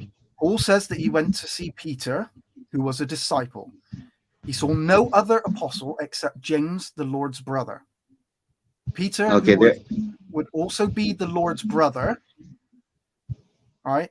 Peter would be the Yeah. Lord's brother in that There are context. two apostles with the name James. One is the son of Zebedee, and the other one's the son of Alphaeus, not the son of Joseph. So he's not the son of Joseph. He's not the brother of Jesus. We're really going to disagree on that one. There's only two apostles named James. The son of Zebedee and the son of Alphaeus. Right. That's the brother of Jesus. Are they biological brothers? Of course not, since they have different fathers. No. All the followers of Jesus would be referred into that sense. Right. I want to show you a verse where Jesus refers to brothers and sisters, to his mother and brothers, while he refers also to disciples and separates them distinctly. Yeah, those are the close relatives again. Because if you go to Numbers 1, it shows you that. No, because according to the houses and according to the relatives. Because adelphos is never used of close relatives. That would be suggenis, there's another word as well, which Lot is the uncle, is the nephew of Abraham. Right, but he's called brother too. Right, we're going to stick to the New Testament, because otherwise we're going to fall into like the trap of I'm going to disagree with you on the Greek Septuagint, because I don't hold to the Greek Septuagint. So you're going to go to the Greek. So you're going to go to the Greek of the Greek New Septuagint, of the Septuagint, which you're going to then try and override the Hebrew. All right. What does kinsman mean in the Hebrew? Close relatives. Right. Look it up. I'm going to go to the verse that I want to go to, because we've gone to like 4 or 5 now that you wanted to bring up. So I just wanted to make sure in Galatians 1:19. So you're saying that James the apostle is not one of the apostles? Is it a different James, and the other James in Mark 6 is a different James? He's a literal brother of Jesus. But he's an apostle, and only 2 apostles were James. Right. The son of Zebedee and the son of Alphaeus. We can get into that. I'm going to go to the verse that I want to go to, because I want to show where bear with me while I find it.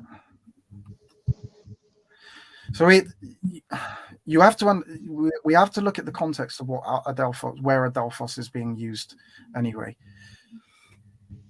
Right, so it's in Matthew 12:48.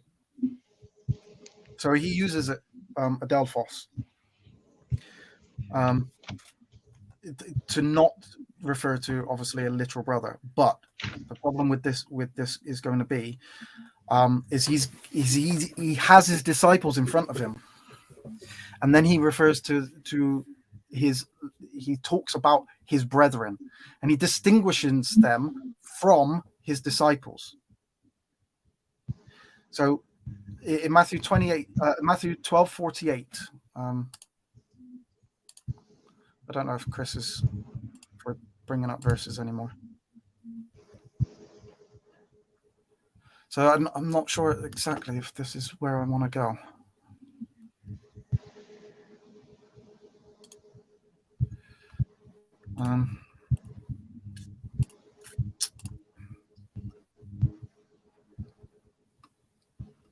I have the verse up. LJ. Matthew 12:48. So it's not this 12, your mother? Are they not your brothers? So I want to go in context. So I want to go to 12:46 through right the way through to 50.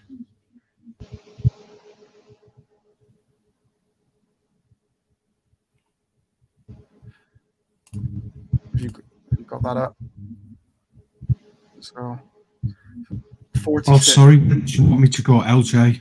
46 all the way through to 50. That part there, the Jesus, mother and brothers there, that section there. So what okay. We'll start off with, so Jesus is, where's Jesus now? He's in a room, yeah? And he's talking to people. And behold, his mother and his brethren stood without. So his mother and brethren stand without, desiring to speak to him. So they're outside. The mother and the brethren are stood outside. Then one said unto him, behold, thy mother and thy brethren stand without, desiring to speak to you. Oh, what's happened there?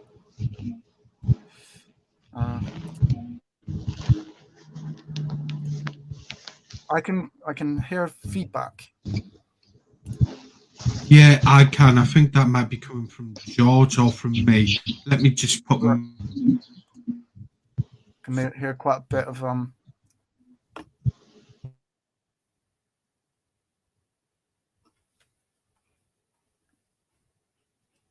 Can you actually still hear me? Yeah, he can hear you. Yeah. Right, okay. I've sorted that issue now. Yeah, it's all right. It's no problem. I apologize for that. That's okay. But then he answered and said unto him that told him. So somebody's told him that his mother and brothers are outside, or his brethren.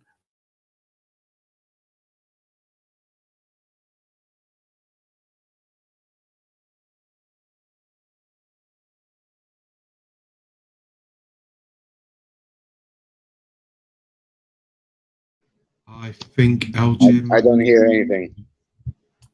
Oh, it said it said the host has muted you. No, I didn't. Did I mute you? I've been able to unmute myself anyway, but I'm sorry. I'm so sorry, LJ. I didn't mean to do that. That's all right. I pressed. Yeah, I pressed the wrong button. Please forgive me. Don't worry about it, Chris. So then he stretched forth his hand towards his disciples and said, behold my mother and my brethren. So he's distinguishing between his mother and his brethren who are stood outside, right, from these disciples which are inside. So these are not the disciples which are outside. The brethren here are not are not his disciples for a start. Yes, I agree. So, right, okay. So these brethren are his literal physical brethren, because adelphos is never used in order to refer to cousins, uncles. They are his brothers from the tribe of Judah.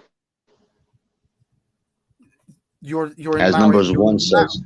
You're now taking that the adelphos, you're literally taking the true meaning of that word, and you're applying it to something that is not ever used in the Bible, in the New Testament.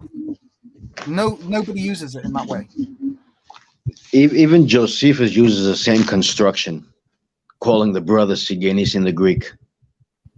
We're not looking at Josephus, we're looking at this text here. Yeah, but it's the same construction with St. Paul and Matthew, and he was in the 1st century.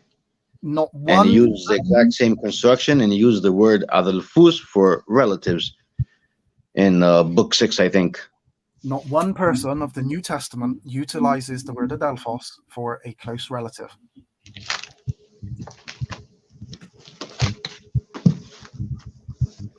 Well, I will agree. I disagree, because clearly James, the brother of Jesus the apostle, was not his biological brother.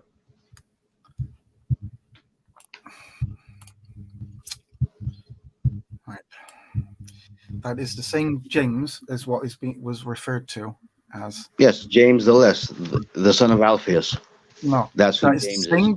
That is the same James that was referred to in the list of brothers that we had. Yeah. Right. That didn't believe him in the beginning, and he believed him after the resurrection. Exactly. So his close family, some of his brothers and sisters did not believe on him. That was actually prophesied back in one of the Psalms.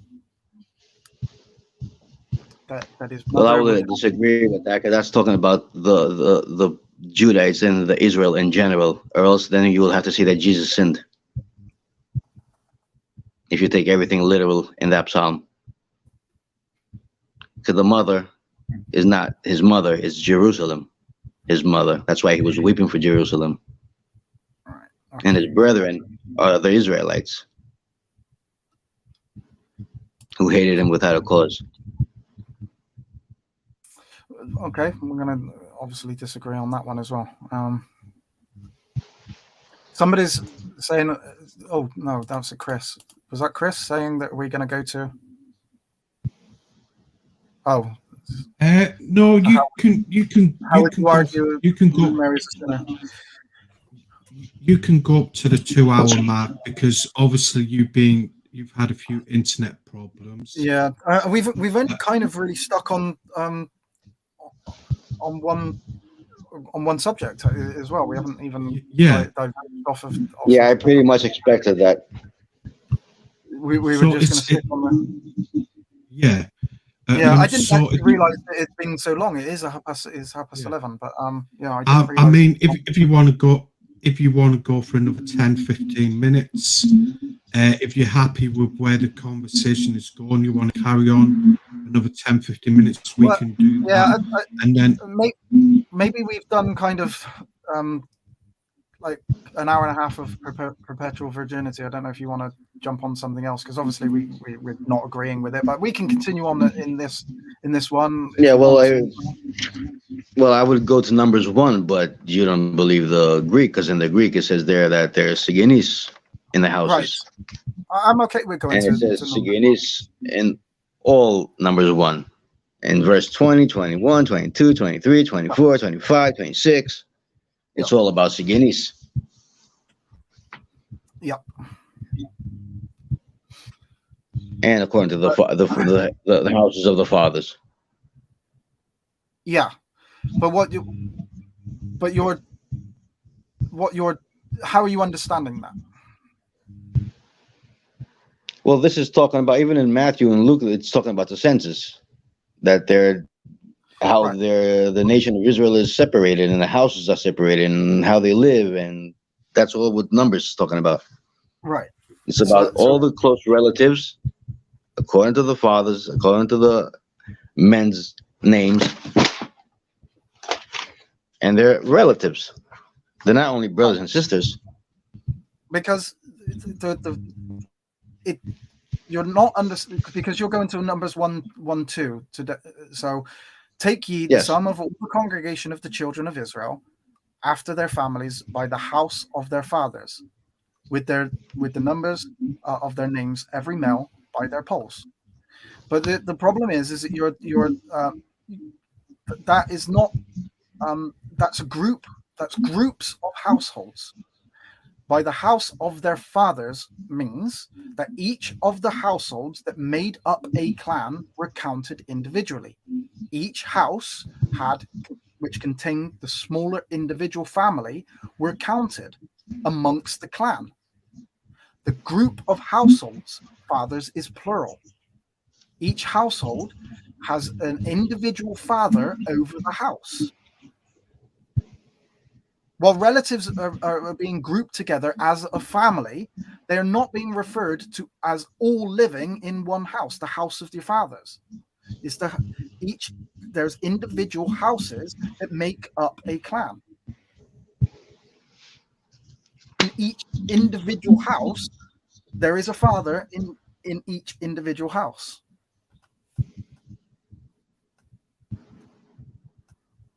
Yeah, how many houses are there in total, though? You're trying to say that they're like every father is a separate house, but that's not what it's talking about.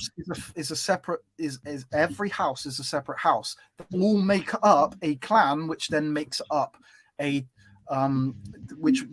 tribe, which obviously there are 12 tribes.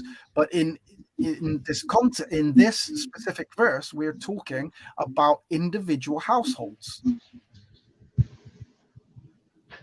The father. You say it's an individual household. Yes. It doesn't say it's an individual. It says equals. Yes. It could be the house of Judah. No, because here we have the house of their fathers.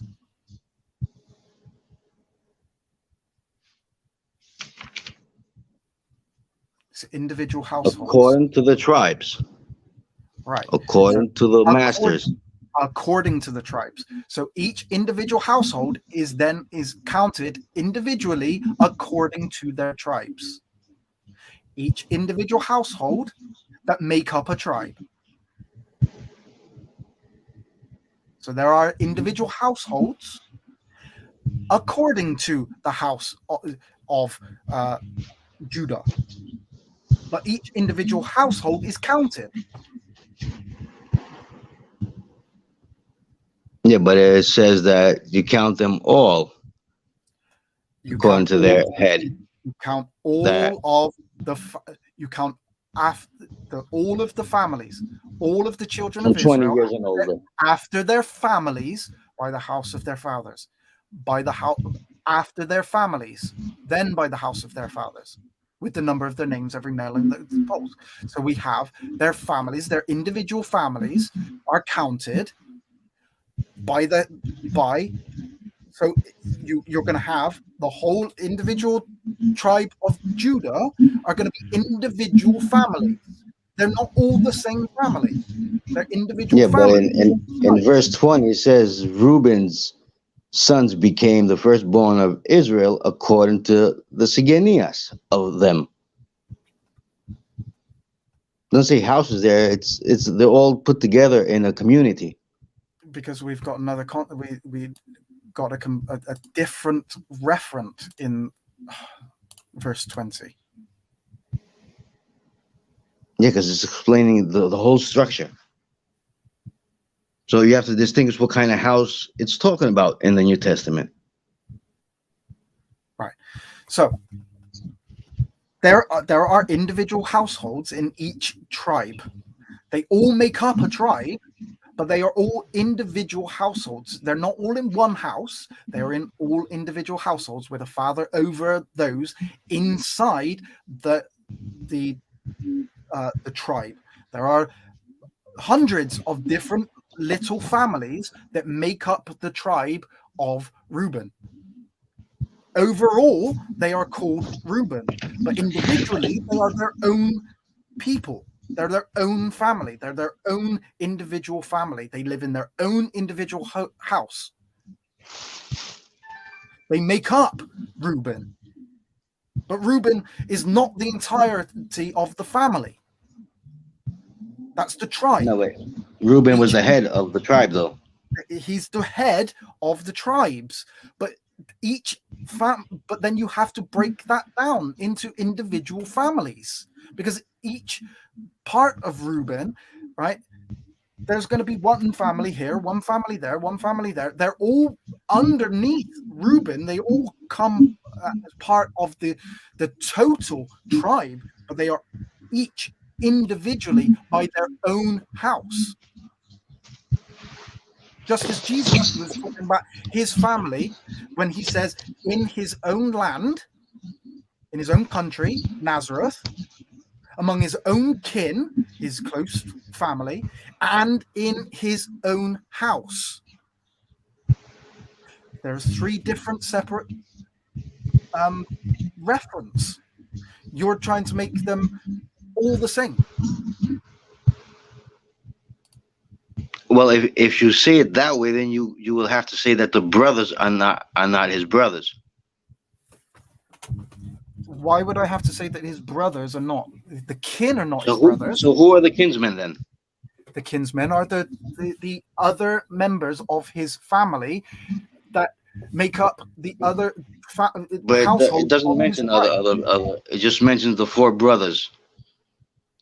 Because those are not kinsmen. Those are of his house. Because those are of his house. His brothers and his mother would be of his house, which is a reference there. So who are the kinsmen then? The kinsmen are the other people that are around about. Those are the ones that are saying, is this not Jesus? Is this not the carpenter? Those people. Is this not the carpenter? No, because it says that those are Sigenis in the text. No. Who are those who are the Sigenis in the text that it's mentioning? The brothers. No, this is not saying that the brothers are the Sugenis. So who are the Sigenis? So only the brothers and the sisters are mentioned. The brothers and sisters are the ones that are of his household. The kinsmen are the ones that are around about. Those are the ones that are in his country, are the ones that are saying, is this not Jesus, the carpenter? Is this not his mother? But Mark 6 says that they are the Sigenis, the brothers and the sisters. More specifically, the brothers.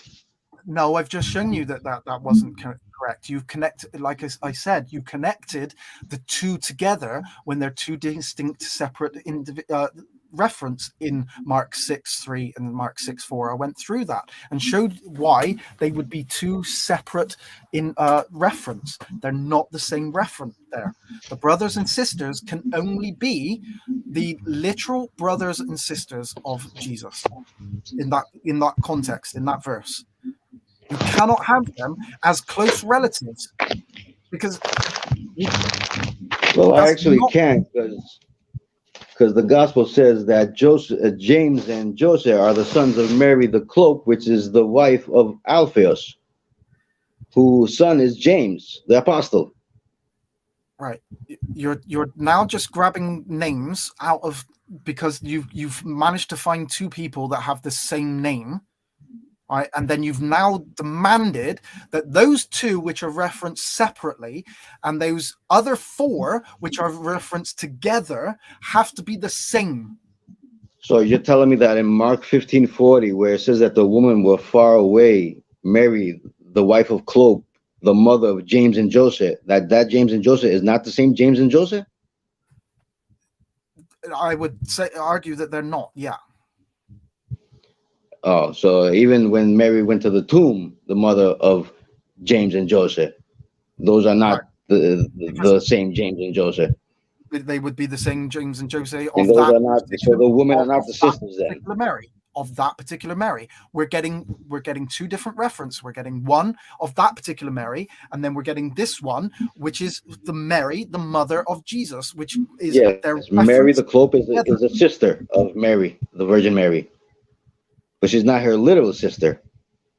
She's her cousin. She's a close relative from the tribe of Judah. Mary, the wife of Cloak. No, sorry, I was just reading one of the comments. We have two different. We have two different reference. You can't take one name when there are like five. What is there? 7 Marys in the New Testament. You can't take each one when it refers to Mary, and you demand that it must be this person, right? We have to take it says her name, Mary, the wife of Cloak, the mother of James and Joseph.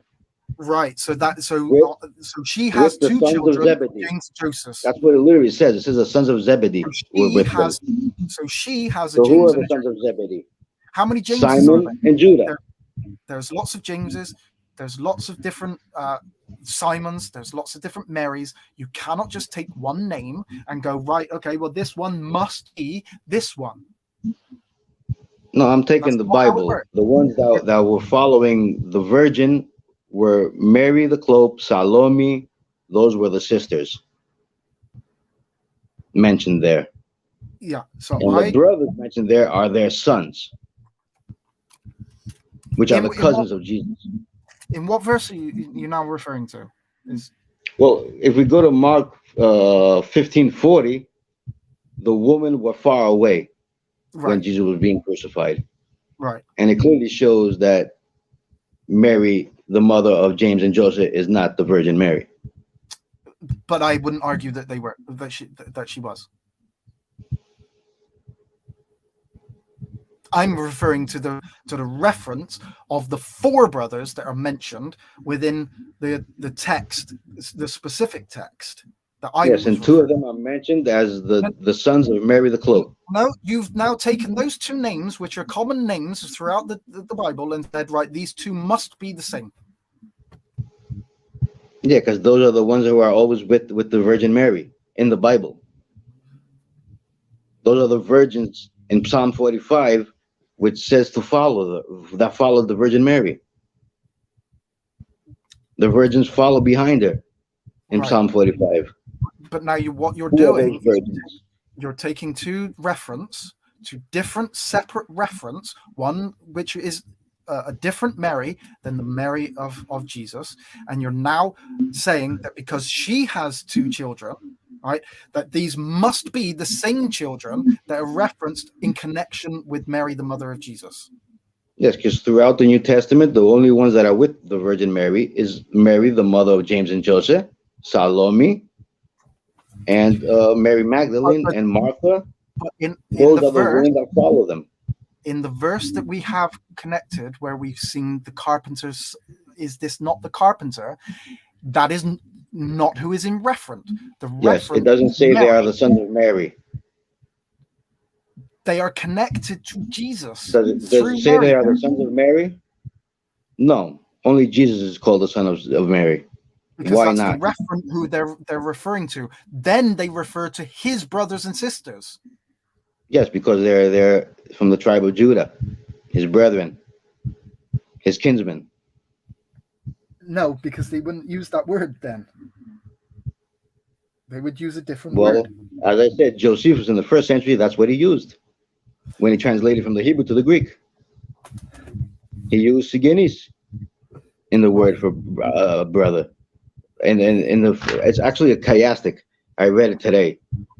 In the top, it says that they're the king's sons and his brothers, and then in the end, he finishes it, the king's children and his sigenis, saying that the brothers on top are actually relatives.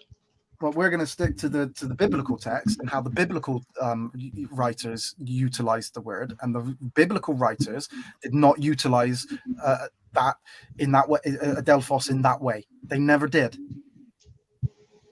Well, I would disagree, but you don't believe the Old Testament. I do believe the Old Testament. I believe the Old Testament in the sense in the Hebrew, and when we go to the Greek, when you went to Numbers 120, Numbers 1:2, that didn't work because you weren't understanding the fact that this was actually referring to individual households. Well, in the beginning, when it starts, it says about according to the tribe, and Right. we know that Jesus is the man. According to the tribe, but then you have the breakdown of the individual families within that tribe, because they're not all the same family; they're all individual families within the tribe. Well, I could bring you an example that in Cornelius' house, they were not all his blood relatives, all his biological sons and daughters, but it was a household. Was Cornelius a Jew? Wasn't he devout, practicing Jew? Well, Cornelius. Yes. I thought Cornelius was a Greek. Yeah, and he converted to Judaism, and he was practicing Judaism, and he feared God. Right. But that's not the same thing as going back to Numbers 120 when they're living in tents inside of being counted for a war that they have to be counted. You're now conflating two different counts of ways of understanding that. You've taken a Greek person and you're trying to force the way we're going to understand Numbers 120 or 1:2. Sorry. Yeah, because it's a household. In all the households, they're not only biological brothers and sisters. There are all sorts of people living in the households. Not in a Jewish household. They wouldn't have been.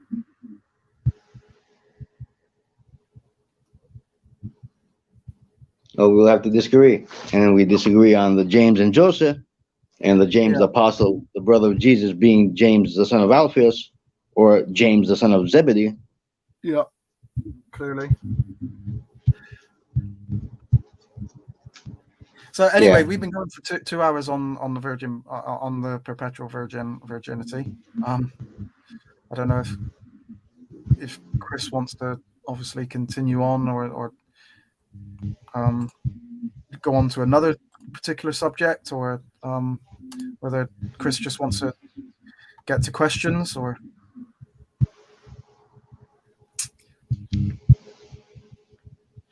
I'm kind of okay with whatever. Chris?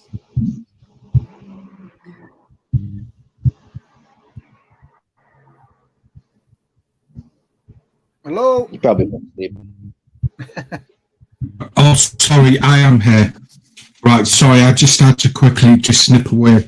Right, so guys, where are we at now? Do we want to open it up for Q&A? I think we've kind of really done. We haven't really. We've only really scratched the surface of the virgin birth, really, and going into Yeah, we're just detail. gliding over things.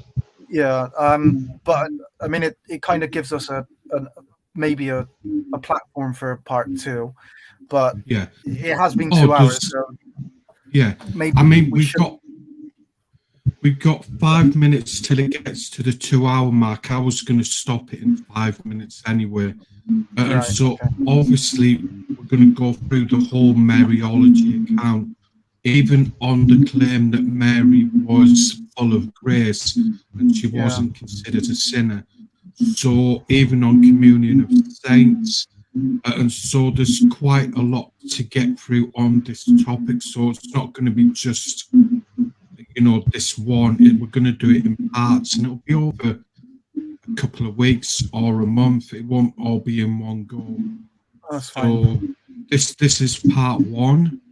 If you want to now open up for Q&A, people come up on the stage and obviously maybe ask you two a question, and we'll take it from there. If the audience wants to ask you a question, we can do that. Yeah. So if that's what you two are willing to do right now, then we can go with that. I enjoyed the conversation anyway, George. It was. I really did. Yeah, me too. Yeah. I knew from the beginning that we would need more time. Yeah. That's why I said mostly for perpetual virginity, because that alone will take a lot of time. So that's why I knew that we weren't going to get into a lot of stuff. Yeah. This is not going to Psalm be 45, for example, but yeah. Well, this is like I said, this is only part 1. There's going to be more to this than just this one, but we're not going to do it all in one go. We'll do it over a month, 2 months, and do it in stages. I'm fine with that. So, do you guys now want to open up if anybody has questions for you two?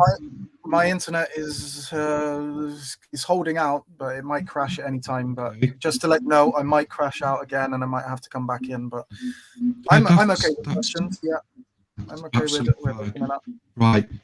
So what I'm going to do now, guys, in the audience, if you want to come up on stage, please feel free to do it. The link is in the chat. There will be a queue system. I obviously don't want to pile out the stage and then it get chaotic. So Taylor's in the backstage now, and I'm now going to bring him up to ask his question. Right. Can I? You're in the audience. I just nip off for 2 minutes a sec? Yeah, go on. Just take. Yeah, go on. I just need to get a drink. Because I think his question is to George anyway.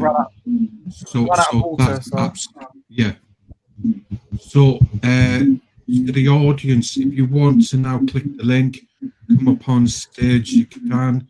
If you want to stay in the comments section, please feel free to do that. Just put the @ sign with the name and the question, and we'll deal with it that way. So Taylor is first, so I'm gonna add him to the stream, and he can ask his question. I did ask for a 2-part because the first part is just a quick. That's absolutely fine. The first question is a quick one. Repera, would you say that Joseph is also a perpetual virgin? I don't know. It doesn't say, the text doesn't say anything about that. No, it's just because when you're married, you can't withhold, which kind of goes into my next question. Because according to 1 Corinthians 7, verse 4-5, it says that a woman cannot withhold or deprive her husband from sexual intercourse except for a part of time. by this statement, Mary will be a sinner because you're supposed to be fruitful and multiply and not withhold sex. How would you? Yeah, Mary was fruitful. She gave birth to Jesus. Yeah, it's talking about depriving your husband in 1 Corinthians. I can read it for you if you want. 1 Corinthians 7. Yeah, that's talking about people with lust. No, that burned with lust. Mary didn't burn with lust. She was all holy, all gracious. Can I ask you the question? Because it says this: Sure. For the wife does not have authority over her own body, but the husband does. Likewise, the husband does not have authority over his own body, but the wife does. Do not deprive one another, except perhaps by agreement for a limited time, that you may devote yourselves to prayer, but then come together again, for Satan may not tempt you because of your lack of self-control. Yeah, it's just talking about lust over there. It's literally about wives, but yeah, it's about wives and husbands. Do not deprive your husband from sex. That would be her breaking the law. Okay. Anyway, because it's talking about lust. Because people have lust. Mary doesn't have lust. It doesn't say that. It doesn't say anything about lust. It says about the wife to not withhold her body. Yeah, if you read the whole context, it tells about people burning with fire. What's that burning with fire about?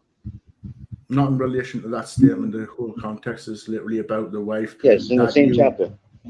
Yeah, but the literal immediate context is saying, do not deprive one another, except perhaps by agreement for a limited time. The commandment according to the Torah is that the husband and wife come together and become one flesh, and they are fruitful and multiply.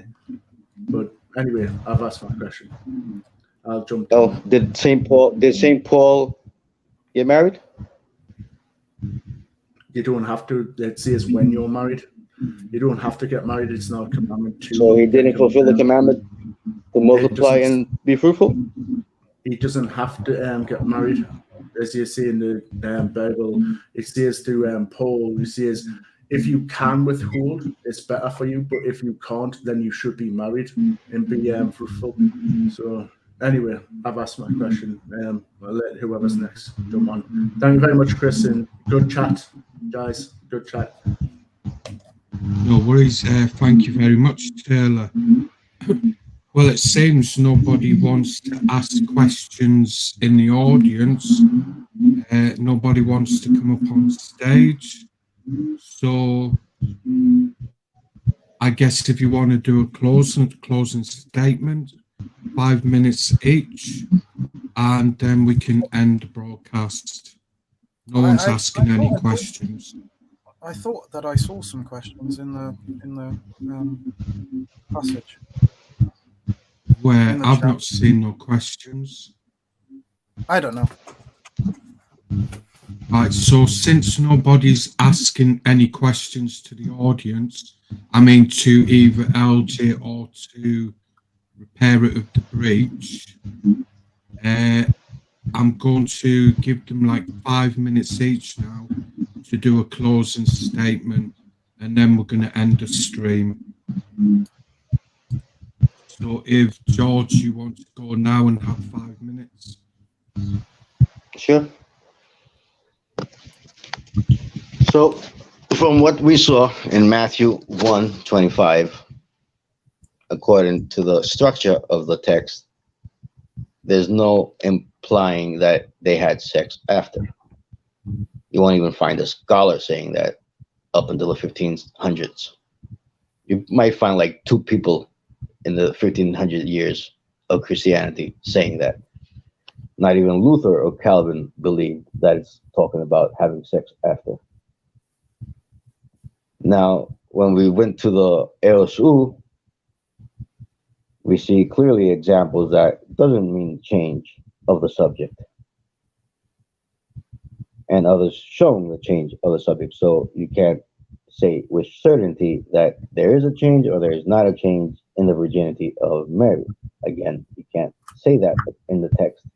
It the text doesn't imply that. When it comes to the brothers of Jesus, the text clearly says that they are relatives, sigenis. Now, LJ didn't accept that the James and Joseph are the same James and Joseph of Mary the Cloak. He doesn't want to agree that the James, the apostle and brother of Jesus, is one of the apostles. But if you put all the texts together, those are the only ones that I mentioned. And they are the son of Zebedee and the son of Alphaeus, not the son of Joseph. The only point that I believe that he can make is about the sisters. That's the only point someone can make.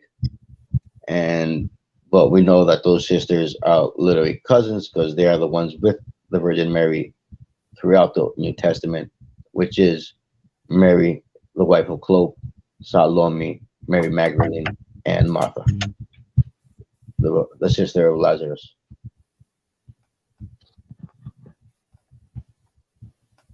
So I don't think there's any text that shows that Mary had sex after Jesus was born or implies that she had sex. And I'll leave it there. And hopefully next time we can talk about Psalm 45, which is tied with the virgin being at his right side. So she's a virgin being at his right side, which is at the cross, which I didn't have time to mention when Jesus tells John, behold thy mother. Because if Jesus had brothers and sisters, they would have taken care of the Blessed Mother. But we don't see that. We see John taking care of the Blessed Mother, showing that Jesus did not have any brothers to take care of the Blessed Mother. And in Psalm 45, it says she's at his right side, and she is all glorious inside. And the virgins follow her, and she worships the Lord, which is God in the Hebrew, the one there, the Messiah. And she enters into the temple of the king, which is the Assumption into the temple, which we'll talk about it in Revelation 11 when the temple is open and the ark was seen. That ark is the Blessed Mary.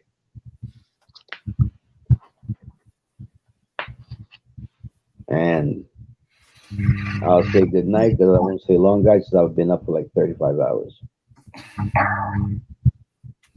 No worries, George. I really appreciate you staying up so long to do this podcast. Thank you so much. LJ, if you want to finish off with a closing statement, like maybe up to 5 minutes, that would be great. Yeah, I doubt if I need 5 minutes. So I think that in the discussion, we obviously specifically stayed on Matthew 1:25, and I don't think that George is able to explain the usage of the word till in that verse sufficiently, because with that, as I said earlier, with that clause in there, it literally is telling you that something is going to change.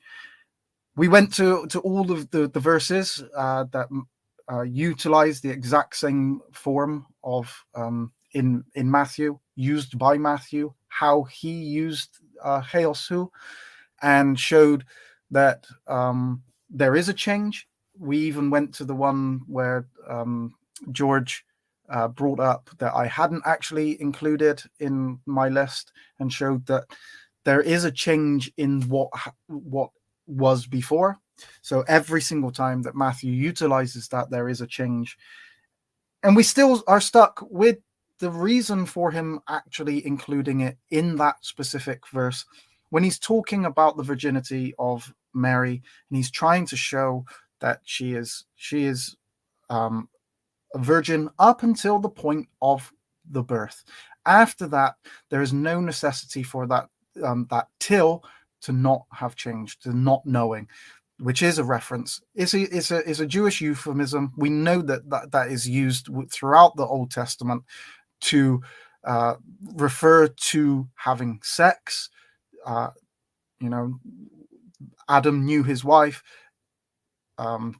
Cain knew his wife. We know that this is a euphemism for sex, and that the till just that changes the not knowing, which was before. So, like I say, I showed with the Heos Who, the Matthew's construct of how he utilized that and how things change. Now, we also went into obviously Adelphos, and I showed where actually George surprised me with the sense in John, where he agreed with me on the fact that the brothers and Mary were outside, and so when it referred to Mary, his mother, George would obviously take that as literally being Mary the mother, but then he has to read into the text where it says the brothers. He now has to change that to being relatives, despite the fact that obviously his disciples, his followers, are inside the building, and they're actually separated from the brethren which are outside, which they've come to see him. So Mary seems to be following, in George's understanding, seems to be being followed by a whole group of Jesus's non-literal brothers and family who are following him about. They don't believe in him, but they're following him about, which kind of makes no sense. But yeah, so I think that I didn't go into James his and Jonas, because we need that takes time in order to be able to explain why I don't believe that those are the two, why they are the same. Maybe we can include that in a follow-up conversation, but there are textual reasons why I don't believe that those are the same. We don't just take two names and then associate them that they have to be the same people with those same names. We get people with the same names throughout the Bible, but we get with Mary, when we're talking about Jesus and Mary, his mother, we literally get named 4 brothers, and then we get sisters as well. And we'd have to deal with the sisters, Adelphi, which is always utilized of physical sisters. So we would have to deal with that as well. But I don't think that George was able to refute the sense of the text that were used, and I don't think he was able to specifically answer, which I think is the verse that would be the main verse that we have, which is Matthew 1:25, which actually denotes specifically that there's going to be a change in what happened before, the not knowing, and then that changes once she's brought forth the child. And that's it. I'm finished. I'm not really much else that I would need to state there. No worries. Listen, this was part 1 of I can't even say the word now. The perpetual virginity of Mary. So this was part 1. I think in part 2 we're going to carry on the same discussion and go into it a bit further. In part 3 of the doctrine of Mariology, I'm hoping that we're going to look into the position that Mary, being full of grace, was a case that she was not a sinner. And so hopefully we're going to touch on that. But this is part 1. Part 2 will be coming soon. And this will be over maybe a 12-week course of studying. And so remember to stay tuned. Remember to hit the like button, notification and subscribe, and remember to make sure that you tune in for the next episode in this series on the round table regarding the doctrine of Mary. So thank you very much for tuning in. There will be an after show party that will be starting within the next 2 to 3 minutes. If you want to join then, it will be an open floor discussion, and you can come in and discuss the debate and who you think won, who you think lost, and what points were raised. And so we'll discuss that in the next showcase. Yeah. So thank you very much. Oh, sorry, just before we go, Chris, I just want to say thanks to George for engaging in the conversation. He's challenged. He's obviously studied as well. So it was an enjoyable conversation.